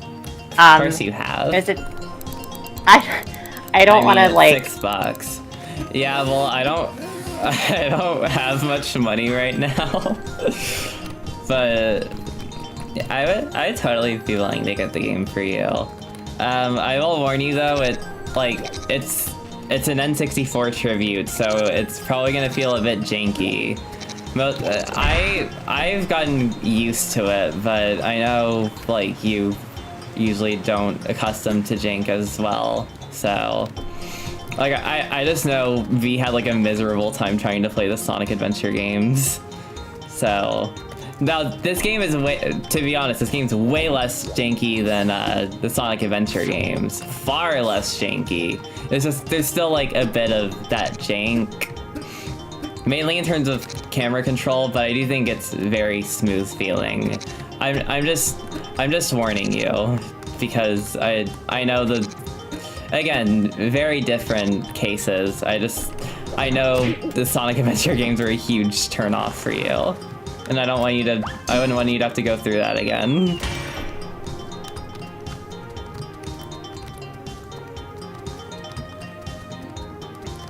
Yeah, like, I'd say if you're a fan of, like, Mario 64 or Sunshine or, like, Banjo-Kazooie games like this, I think you'd get a lot of enjoyment out of Corn Kidz.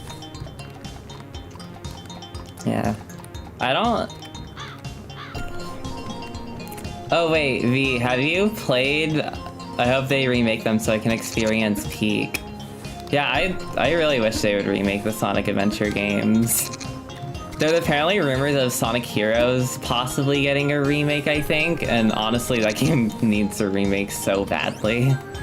Yeah, I think it needs a remake more than the adventure games, and I love Heroes. Like, it's within my top 5 favorite Sonic games, but I agree with I agree with everyone that's like, this game is extremely flawed and not good. I'm like, yeah, I agree. Like, Sonic losers!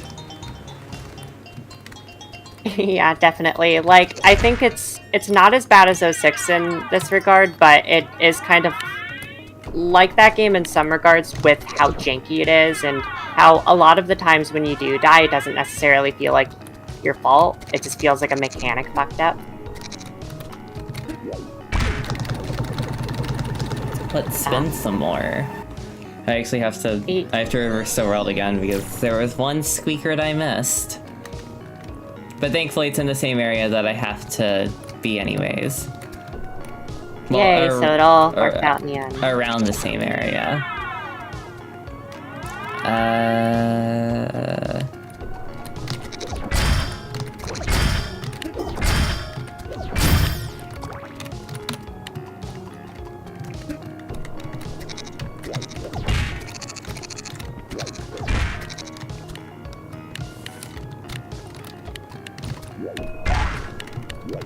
Wait, so you're not using WASD for movement? No, I'm using the arrow keys. That's how it's mapped.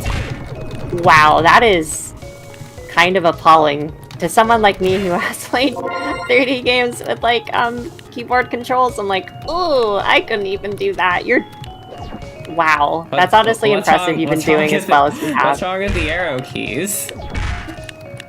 It feels a lot less like precise to me. Maybe it's more of like a mental thing, but also like with a D-pad and like an analog stick, for example, that's on the left, like you use your left hand for it traditionally. Oh, so like that's where, so it messes up my mental, like, I don't know, it just messes with me mentally and I can't just like do it. It feels wrong. And it's just like, ugh.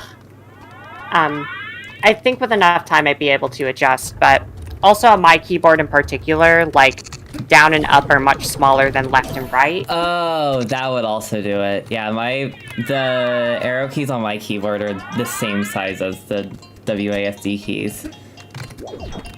Yeah, okay, that makes sense. Now, if I was playing this on my laptop where the up and down keys are way smaller, then yeah, I would be having a horrible time. I use the arrow keys exclusively for RPG Maker type games. That seems like it would work pretty well. It's perfect for games that don't really require much precision or fast reflexes. In my humble onion.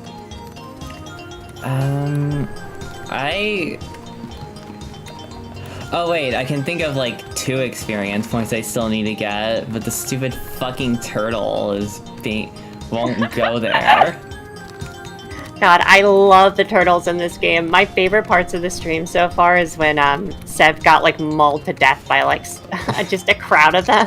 So fucking stupid. I can't make this. Wait, shit. I can climb up the tree. Haha, I don't need that turtle. And now I'm level 5. Alright. I don't know if there's anything else I can do here in Wallow's Hollow. Although, did I actually get the thing up there? Yeah, I did. So is there like a status screen in this game? Yes, but only once you finish the game. Or once you finish the anxiety tower. That is one of my biggest pet peeves for games like this, if they do something like that. Metroid games do that for the most part, and it always annoys me, because I'm like, am I just gonna have to scour over every area again, or just like look up a guide to find the one thing I'm missing? I don't know. It's hardly game ruining though, like, at all. I think I'm probably gonna save all the...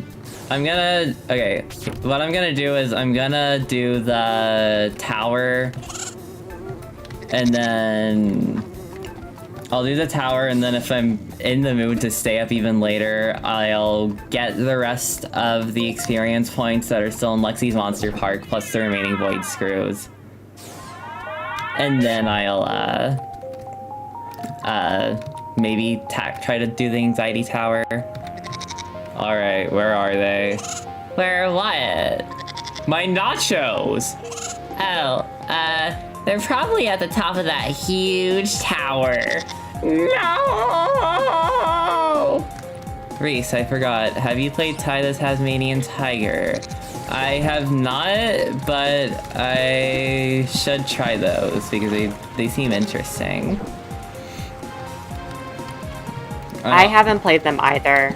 I'm also they do seem interesting. I'm a sucker for 3D platformers, so I'd be willing to try Ty the Tasmanian Tiger.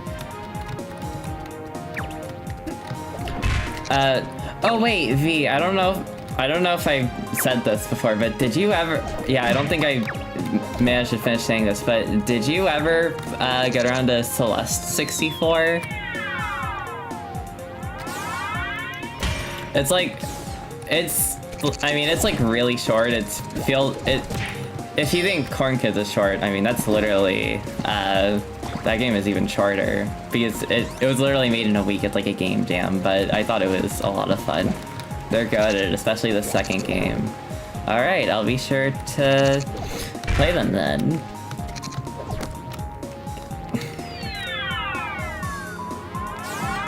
I forgot. That's okay, we all forgot a little. I forgot about Celeste 64's existence until you just brought it up again, honestly, as well. Admittedly, I haven't even played it since I first tried it, but I mean, I'm not really sure what else I could do in it. I guess go for the best time, but it's like whatever. But still, I'd love to see like a full version of that, possibly, if they'd be willing to make it. I mean, Celeste Classic was also just a game jam project, and that got turned into the Celeste we all know and love, so who knows? Yeah. I feel like Celeste is a game I'd appreciate even more now, if I were to replay it, because I haven't played the game since I was like, Look at that! 15. It's a new kind of Burby. I wonder what it does. I'm like 80% sure these ones won't blow up if you headbutt something. I like that they introduce a new enemy type in literally the final level. It is something, I don't know, kind of subverts your expectations. You still get plenty of use out of them, so it's not like something that's underutilized. Yeah.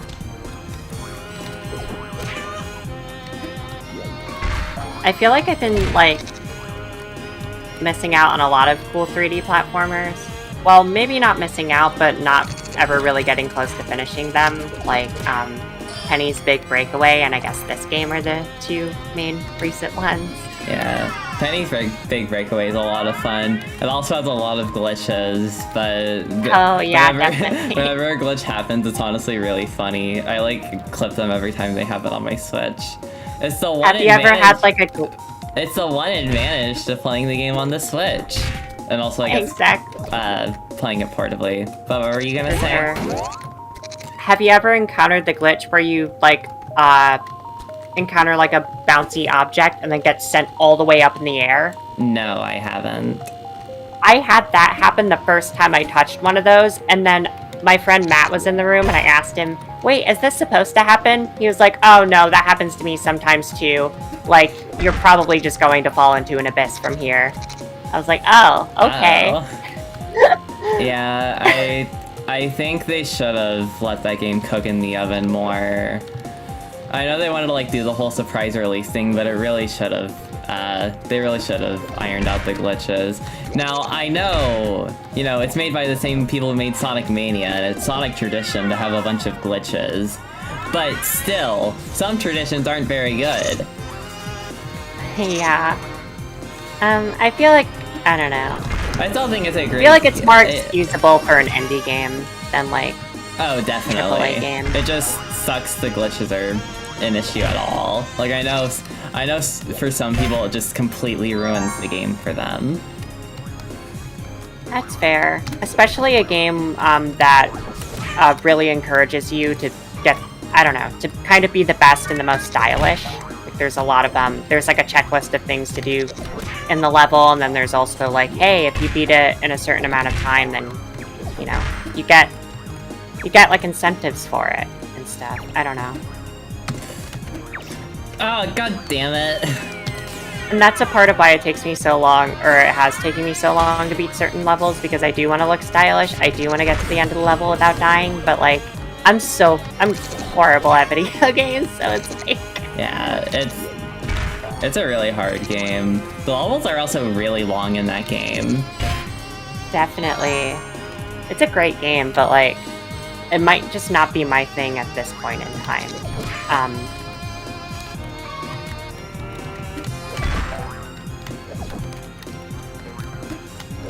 Would you like it more if it was called Majora's Mask and it was called Majora's Mask and it played like Majora's Mask and it sounded like Majora's Mask and it was actually just Majora's Mask? Well, yeah, but that probably goes for like every game out there other than... No, I don't think there is a game I love more than Majora's Mask. I had to think there for a second. Not even Rivet King? Well, you know what? If I need to ask Bogo if Seve and Alexis if they frolf today. It's a good question to ask to everyone because 99% of people will be really confused about what you're asking exactly. There's a reason why it's my Discord status and also not my Steam bio. That's great. I really wish this game had frogs in it, so that way, so... I thought I saw a frog enemy earlier. I guess that was technically a frog. It kind of resembled a frog. I don't know. Also, I don't know if I don't know if I actually did what I was supposed to, so for all I know, I'm just wasting my time. You never know. Oh, Never know cool, until I you get did do what I was supposed to.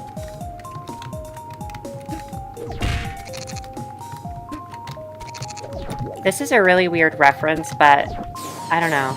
Kind of the perspective of this level reminds me of the very last one in Battletoads.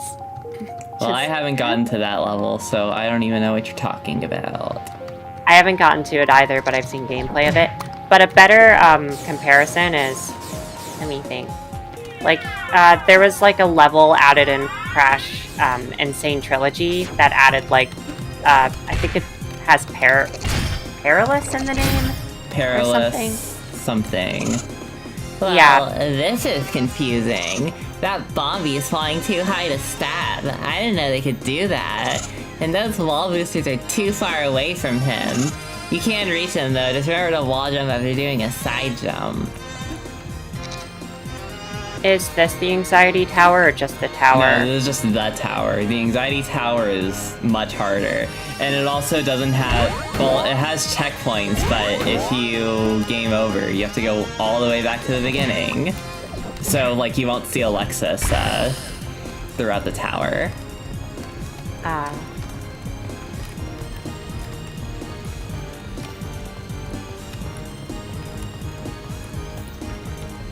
I weirdly like that part of the game, even though in a sense it's, like, you know, the way it handles checkpoints is technically bullshit. It felt so satisfying when I finally accomplished it, even if I was sweating and shaking really hard.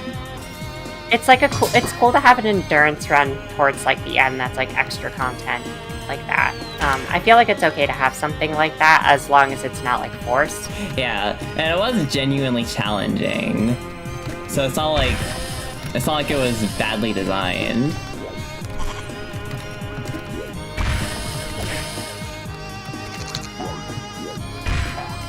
Yeah, and also Anxiety Tower is like a perfect way of describing challenges like that, where it's like if you die once, you start over from the very beginning.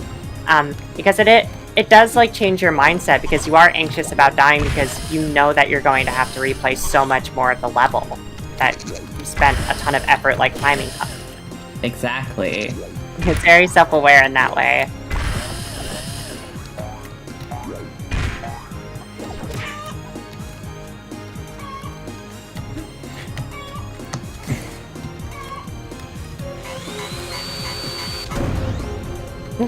Oh no, I couldn't kill Alexis. Me when I'm bad at game. This game sucks. That is very, like, sound logic, honestly. It's what I live by, actually. When it's actually good games. again. No, it sucks. But it's actually good. That's one of my friends whenever we play Mario Party together. Like, he has rage quitted, like actually rage quitted, like, multiple times. It's like, we only had 2 turns left. But okay. Oh yeah, also V, this game's really, really, really fucking hard, so that's another thing I should warn you about if you play it.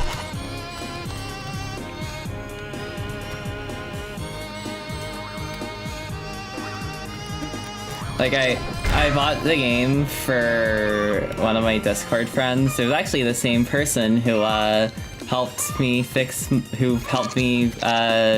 my computer, which has made it run a lot better, so I still greatly appreciate that. But they were like, oh damn, I really want to play this game, so I literally just bought it for them. Oh damn, That's kind of you. I have anger issues. Well, V, you know what? If you're ever angry, I could just do it for you, because I am a masochist.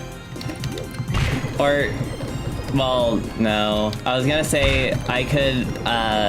you could hold my hands while I'm playing with the controller, but I think it'd be kind of weird if, it might be a bit weird if you were holding my hands. I wouldn't really care, but I know, like, I mean, personally, if I had to pick between holding your hands and Sage's hands, I'd rather hold Sage's hands. But it's not because there's anything wrong with your hands, it's just I'm actually dating Sage. But you could hold your girlfriend's hands. This is all very true. Keep climbing! These spring bees will bounce off of dirt as well, it seems. I feel like the only games that Reese would ever hand off to me are like really old NES games that aren't Mother 1. Yeah. Like Bucky O'Hare. Oh yeah, I forgot I literally made you finish that level, or that boss for me.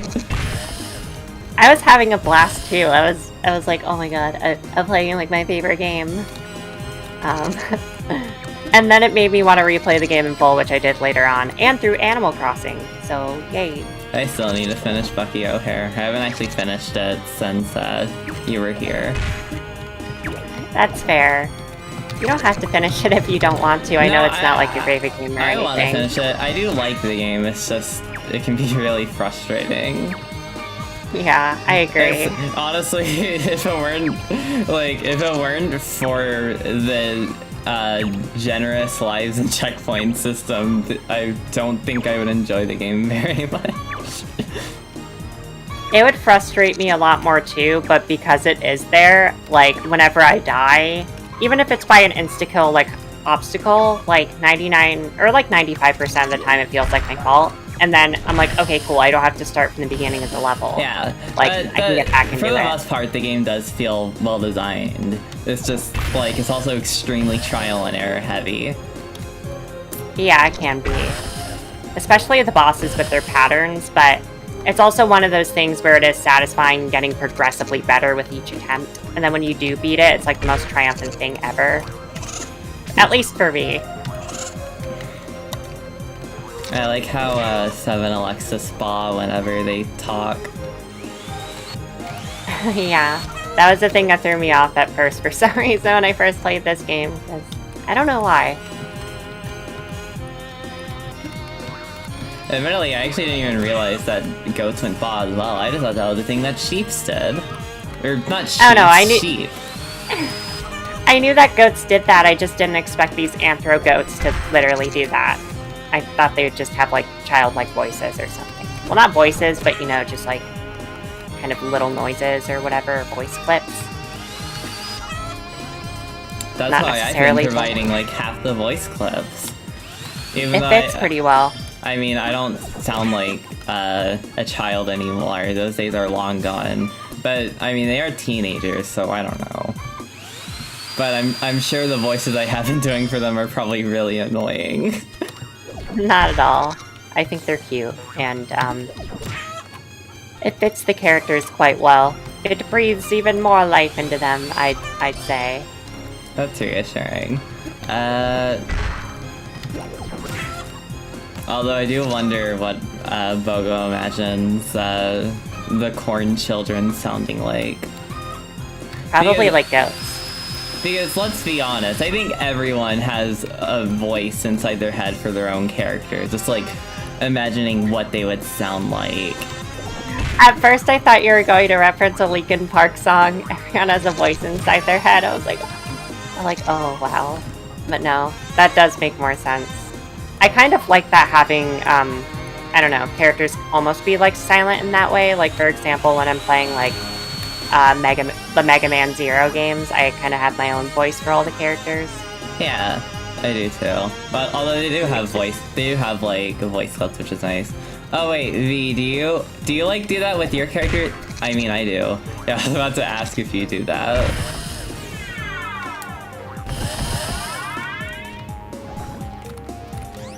We're getting really close.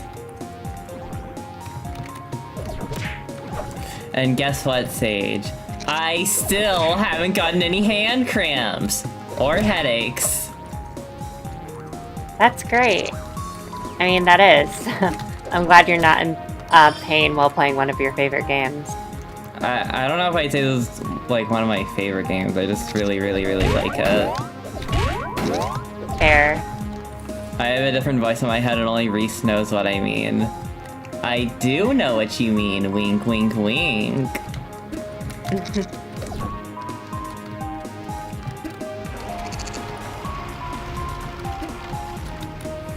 Whenever I'm like voicing my own characters, I kind of come up with their own voices. I don't know. I just think it's fun to do so. Ah! Oh shit! I died. Oh no.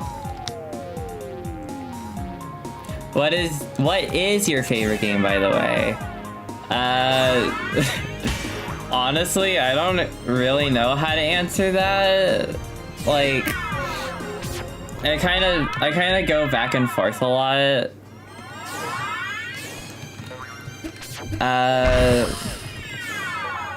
Like, when I was a teenager, I definitely would have said Earthbound, because that game, like, left a huge impact on me. It's just, I haven't played in forever.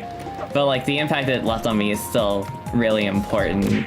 And then Klonoa 2 also left a huge impact on me, but that's also a game I haven't played in forever. But, still a great game nonetheless.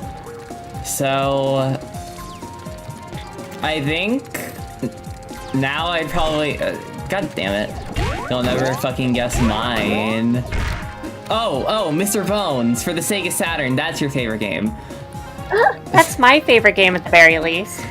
But I think for now I'd probably say Majora's Mask, and I know that's already Seda's favorite, but... No, I already said Mr. Bones. Oh, right. Yeah. But it's like... Majora's Mask, just like... Goddamn. That game, that game just left a huge impact. Or, it's like, I think, if we're I don't like to think of games objectively, but I think that's probably, like, the best game I've ever played. Just holy shaking hell. Wow. Damn. But, in all seriousness, I'm guessing V's favorite game is, Amori.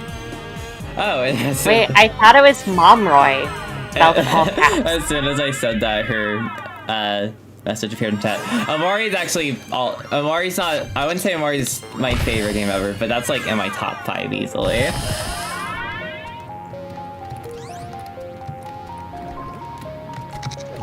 That's another game. It's kind of another game that left a huge impact on me, and it helps that I also associate it so heavily with V. But I also just think it's really fun.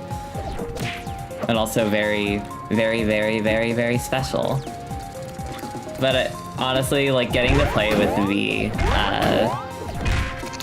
I think made the experience even better. At least the first time I played it. The second time I was doing it on my own, since I was playing on the Switch. But I do think playing a game with another person... God fucking damn it! Why do I keep messing up there? The game's difficult, and also you're using a keyboard, which only enhances the difficulty. But hey, still no hand cramps. Yay. I still feel just as dexterous as always.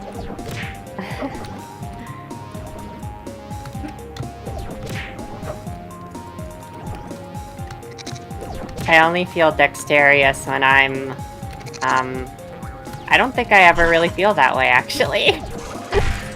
Are you kidding me? Did you see that? Well, I guess you will see it. I will. I'm watching the gameplay through a 15-second buffer, because that's how the stream is working right now. So there's always suspense with every death. God, I can't believe I've lost like 3 lives there. But I think if I had to choose like my top 5 favorite games, it would be like, it would definitely include like Earthbound. How did I do that? It would include like Earthbound, Klonoa 2, Majora's Mask, Amori, and then probably Spyro the Dragon. Oh wow, not Spyro 3? I go back and forth on which one I prefer. Valid. I don't know how my top 5 would go, but I know Celeste would be in there, as well as Dust and Elysian Tale. Yeah, of course, Majora's Mask. Surrey. Well, I'm really sad about this. I'm gonna go into this story now.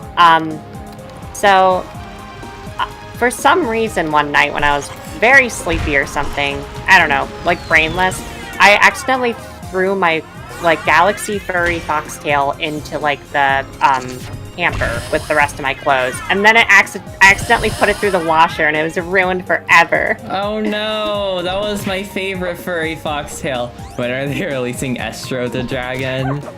God, I hope they release that. I think Spyro is honestly kind of a trans icon when you think about it. Now I'm gonna have to think about it a lot harder. I'm only running off of a quarter of a brain cell, so... I know in the Legend of Spyro games, there's like a girl dragon that's like a companion of Spyro known as the Cinder the Dragon. Top 5 for me: 1 Amori, 2 Ultra Kill, 3 One Shot. I haven't played Ultra Kill, but I've heard very good things about it. I have played a bit of One Shot though, and it's super cool. Yume Nikki, I don't know the order. Well, what would be the other one? Because you said top 5. Also, I still need to play Yume Nikki. Wowie, a rocket ship! Don't ask me how to fly that thing, I'd probably crash it. If you fell from up here, it will take a long time to reach the bottom. So just try to land on a ledge or something and I will transport you back here. I'm just glad I finally got over here. Because it took me forever for some reason.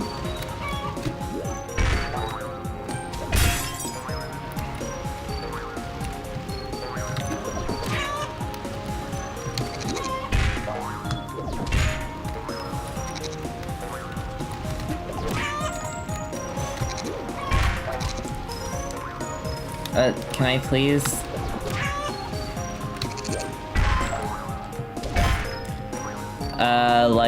JK, probably Splatoon 3 and number 3 actually. That's pretty base. I honestly enjoyed Splatoon 3 a ton when I last played it. The sad thing is I literally bought that game to play with V, and I only played it like twice. That's valid. I'm typically that way with very competitive like shooter games like that. That are like multiplayer heavy. With Splatoon 3, I think I put in like 5 to 8 hours with it, maybe 10 at most, but it was really good. I thought it was a really big improvement over Splatoon 1 in particular. I didn't play 2 though. Have you played Splatoon 1? Hopefully you like it, makes your top 5. I'll try my damnedest to make sure, V. Well, I crashed it. Yeah, but look, you can almost get up there. So give me a boost. No.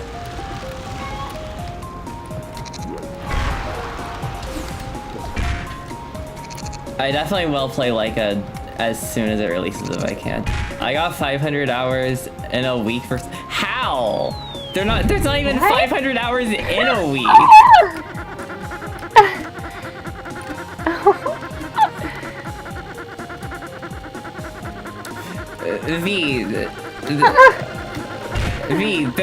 There is not 500 hours in a week. You've got to be exaggerating, because otherwise, I don't know how the hell you did so. V as a gamer goddess confirmed. Trademark, trademark, trademark.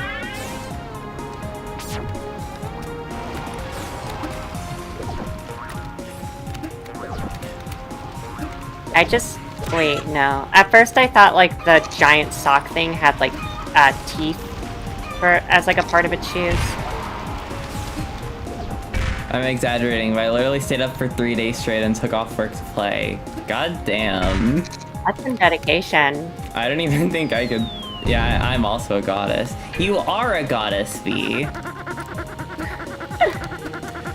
This part is so much harder without analog because I have to like make tiny adjustments along the way. Ugh, yeah, it honestly does look very fucking intense. I love the animation of like the sock though, like kicking you up the tower. Really it must be really frustrating when you're actually like playing the game, but like it's not so bad since there's a checkpoint right before. It just looks playing. Like, I don't know. It makes me happy. I believe I'm actually nearing the end of the tower. And I'll just say this now, I'm already getting tired, so I'm just gonna save the anxiety tower and such for tomorrow. Good idea. I've heard of people like taking off like 3 to 5 days of work whenever Tears of the Kingdom came out to binge it. God, I don't even think I could binge my favorite games for that long. Usually I can only play a game for like an hour. Although I've been playing this game for like, how long has it been? Like 3-4 hours? Although to be fair, I am streaming it, but this is also a very short game. That's fair. I find it really easy to binge like NES games because they're even shorter, and also like a game like Samus Returns took me like over 10 hours. I can't dodge it, but I know I probably can, but it's a hell of a lot harder with the keyboard. Maybe this is what Mr. Bogo was talking about. This is why you get a music key. For I almost said Mr. Bones. There goes my brain.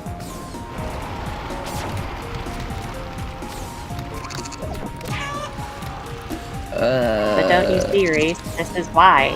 This is why. No, I don't have a headache or hand cramps. None whatsoever. I mean, my wrists are getting a bit more, like, stiff, but I mean, that I don't count that because I can still move just fine. And god damn it, I hate this sock.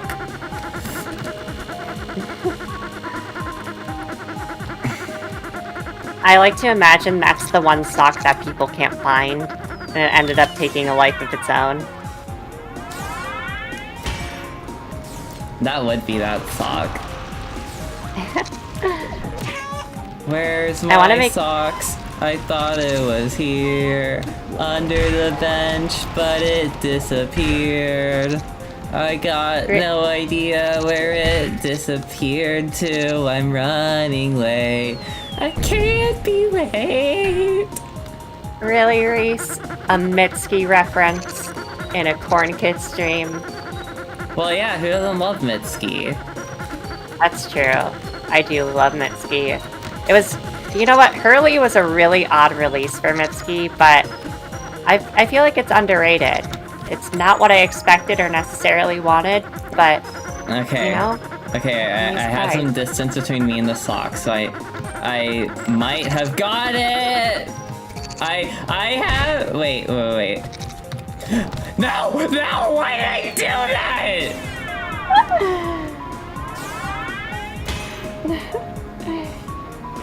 Straight people. Who doesn't like Mitski? Straight people. That's true. Oh yeah. As soon as I get it, I fall. Oh no! I just saw it in the playback. Oh my god.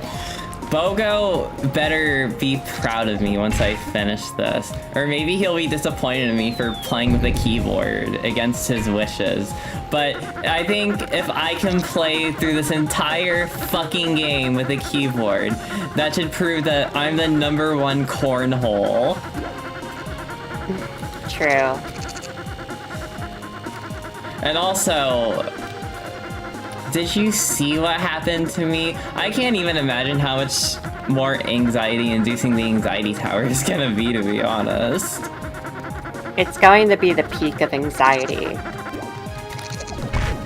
Okay, here we go. Labamo.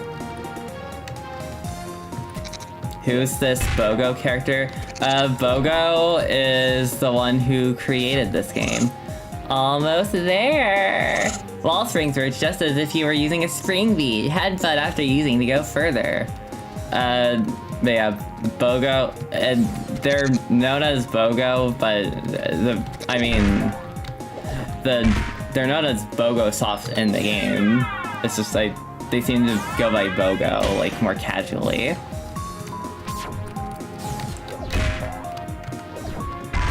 They actually developed this entire game on their own. The only things they didn't work on was the music, which they licensed from other people. Okay, why can't I wall jump up that wall? Give me one good reason why. No. Do that. Why can I not jump? Oh my goodness. Yeah, this does look extremely frustrating. I literally keep pressing the jump button and it's not working. Is this how BOGO gets me by by making it impossible to make this jump? Because I'm not plugging in a controller now. I refuse.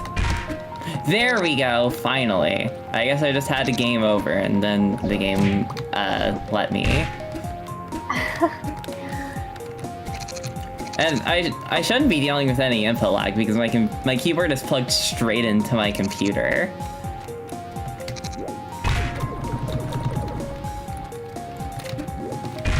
Yay, got to the attempt where you actually did it.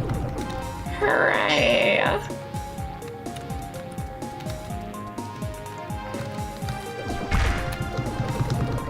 Alright, we're getting so hecking close, Sage.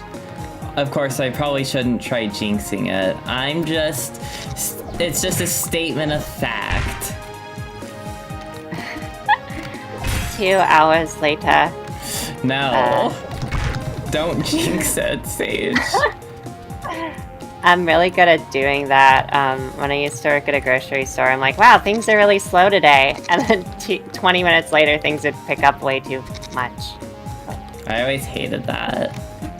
Like, whenever I worked at a job like that. Yeah. Me. It wasn't fun. I mean, it gave me something to do as the time went by faster, but okay, also here we go. Magnificent! You've reached the top! Dang right. And where's my infinity nachos? You might kill my nachos? Ah! I'll kill you! Is there any kill that's worth the bust? No, Seve, listen! That nacho dream was a trap the devil set to control you with your own desires. To then use you in dark sacrificial rites involving latex, horse costumes, and jello. Oh yeah, right, like I'm gonna believe that. Even so, if you kept having that same dream night after night, your corn powers would grow weaker and weaker, until one day they'd all be gone and I would never find you again. Oh really? You care about me that much? Well actually, I don't have any other friends. So, anyways, you need to get out of this realm through that vortex up there. Oh, well... No! No! I still want my nachos, dang it! I bet you still got them. You're probably hiding them in that portal somewhere. So hand them over, you. You. Uh-oh. Oh, Pete said yay. Whoa, hey! I thought you said only you could do this. This is a special launch portal I made for you. Are you ready? Are you ready? Wow, that was a great Jonathan Davis impression. I was not prepared. Ah! Bye, Seve. I'll find you in the next realm. What the hell? What the hell? You're not supposed to eat nachos if you're wearing braces, you troglodyte. Oh. I guess it's a dream, so. Yeah, but still, I hope she. I hope those nachos ruin her braces. I can't stand this shit. Just Eating nachos out of spite, out of spite, out of spite. Seve doesn't get his nachos, but the one person who shouldn't be eating nachos gets nachos? That's the beautiful irony of it all. I feel like people with braces deserve nachos even more because they're deprived of that freedom. Maybe, but then they're just all gonna ruin their braces, and then they'll have to go to the orthodontist or whatever, and that would suck, because who wants to go to the orthodontist? Exactly. When I was in second grade, we took a field trip to the orthodontist, and I was really worried that I didn't want to go because I thought they would force me to get braces if they saw me, because my mom kept telling me that I needed to get braces even though I was like fucking 8. But thankfully that didn't happen, as if that would. Anyways, Cornhole 64, game of the century. It redefined what it means to be a goat. It really did, and you managed to beat it with a keyboard, Exactly. which I'm impressed by. Now, truthfully, I really do need to, it doesn't truly count unless I finish the anxiety tower and the super secret stuff, but I'll do that tomorrow. It's nearly midnight for me. And I don't care if it technically doesn't count. I'm gonna do it anyways. Also, those Sandra Gonn, literally Sandragon, goddamn, Uzi Rat, Ipsa Jr. Also, speaking of Earthbound, this credit sequence actually kind of reminds me of Earthbound with how it shows off all the characters. I'm sure that's not something Earthbound invented, it's just something I associate with Earthbound. Mother 2 just perfected it. Nah, I'm kidding. Corn Kidz 64 perfected it. It did, because Earthbound doesn't have Seven Alexis singing Billy Joe Bob Bass. Grunthor! Sorry, I just got to that part. That's the name of the turtle. Oh, I didn't realize. Blue Winkle. Grunthor. Hi, Heath. Garbage Grump. Thanks for streaming. Of course, Pet Day. I had a lot of fun, and I'm thankful to anyone who showed up. I had a lot of fun playing through the game again, and I'm glad I got the footage I needed. Hopefully it all turned out, hopefully all the footage actually, turned out well, or otherwise I guess I'll have to play through the entire game again, which honestly I'm not even opposed to because I'm a fucking freak. And then you'll have to play it with a keyboard again. No, I'm not gonna do that. Valid. Hopefully I can catch next stream. I plan to stream again tomorrow. Probably at the same time. I'm just gonna do all the extra shit. Yeah, I probably won't be there, at least as a commentator for that stream. That's okay. I don't mind. I wouldn't mind just doing that all on my own. I'm just glad I was able. Exactly. I'm glad I was able to play through all the main story stuff with you as my co-commentator.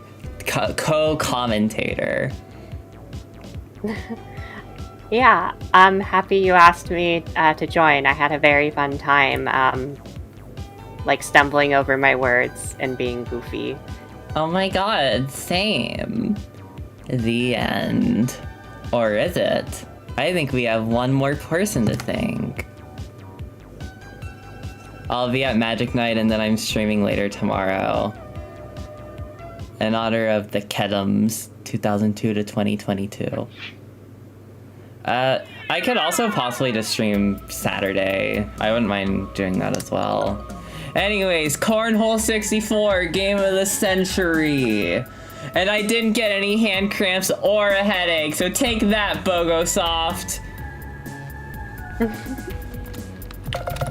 Now, this is what the game looks like at 60 frames per second on the title screen. But that's cursed, so I'm gonna turn it off. I don't really know what else to say. I had a lot of fun, and I hope you all enjoyed watching me play through Cornhole with the keyboard. So yeah, have a gamer-tastic night. And before I end the stream, I just have one more question for you all. And that is, did you frolf today? Okay, I don't know how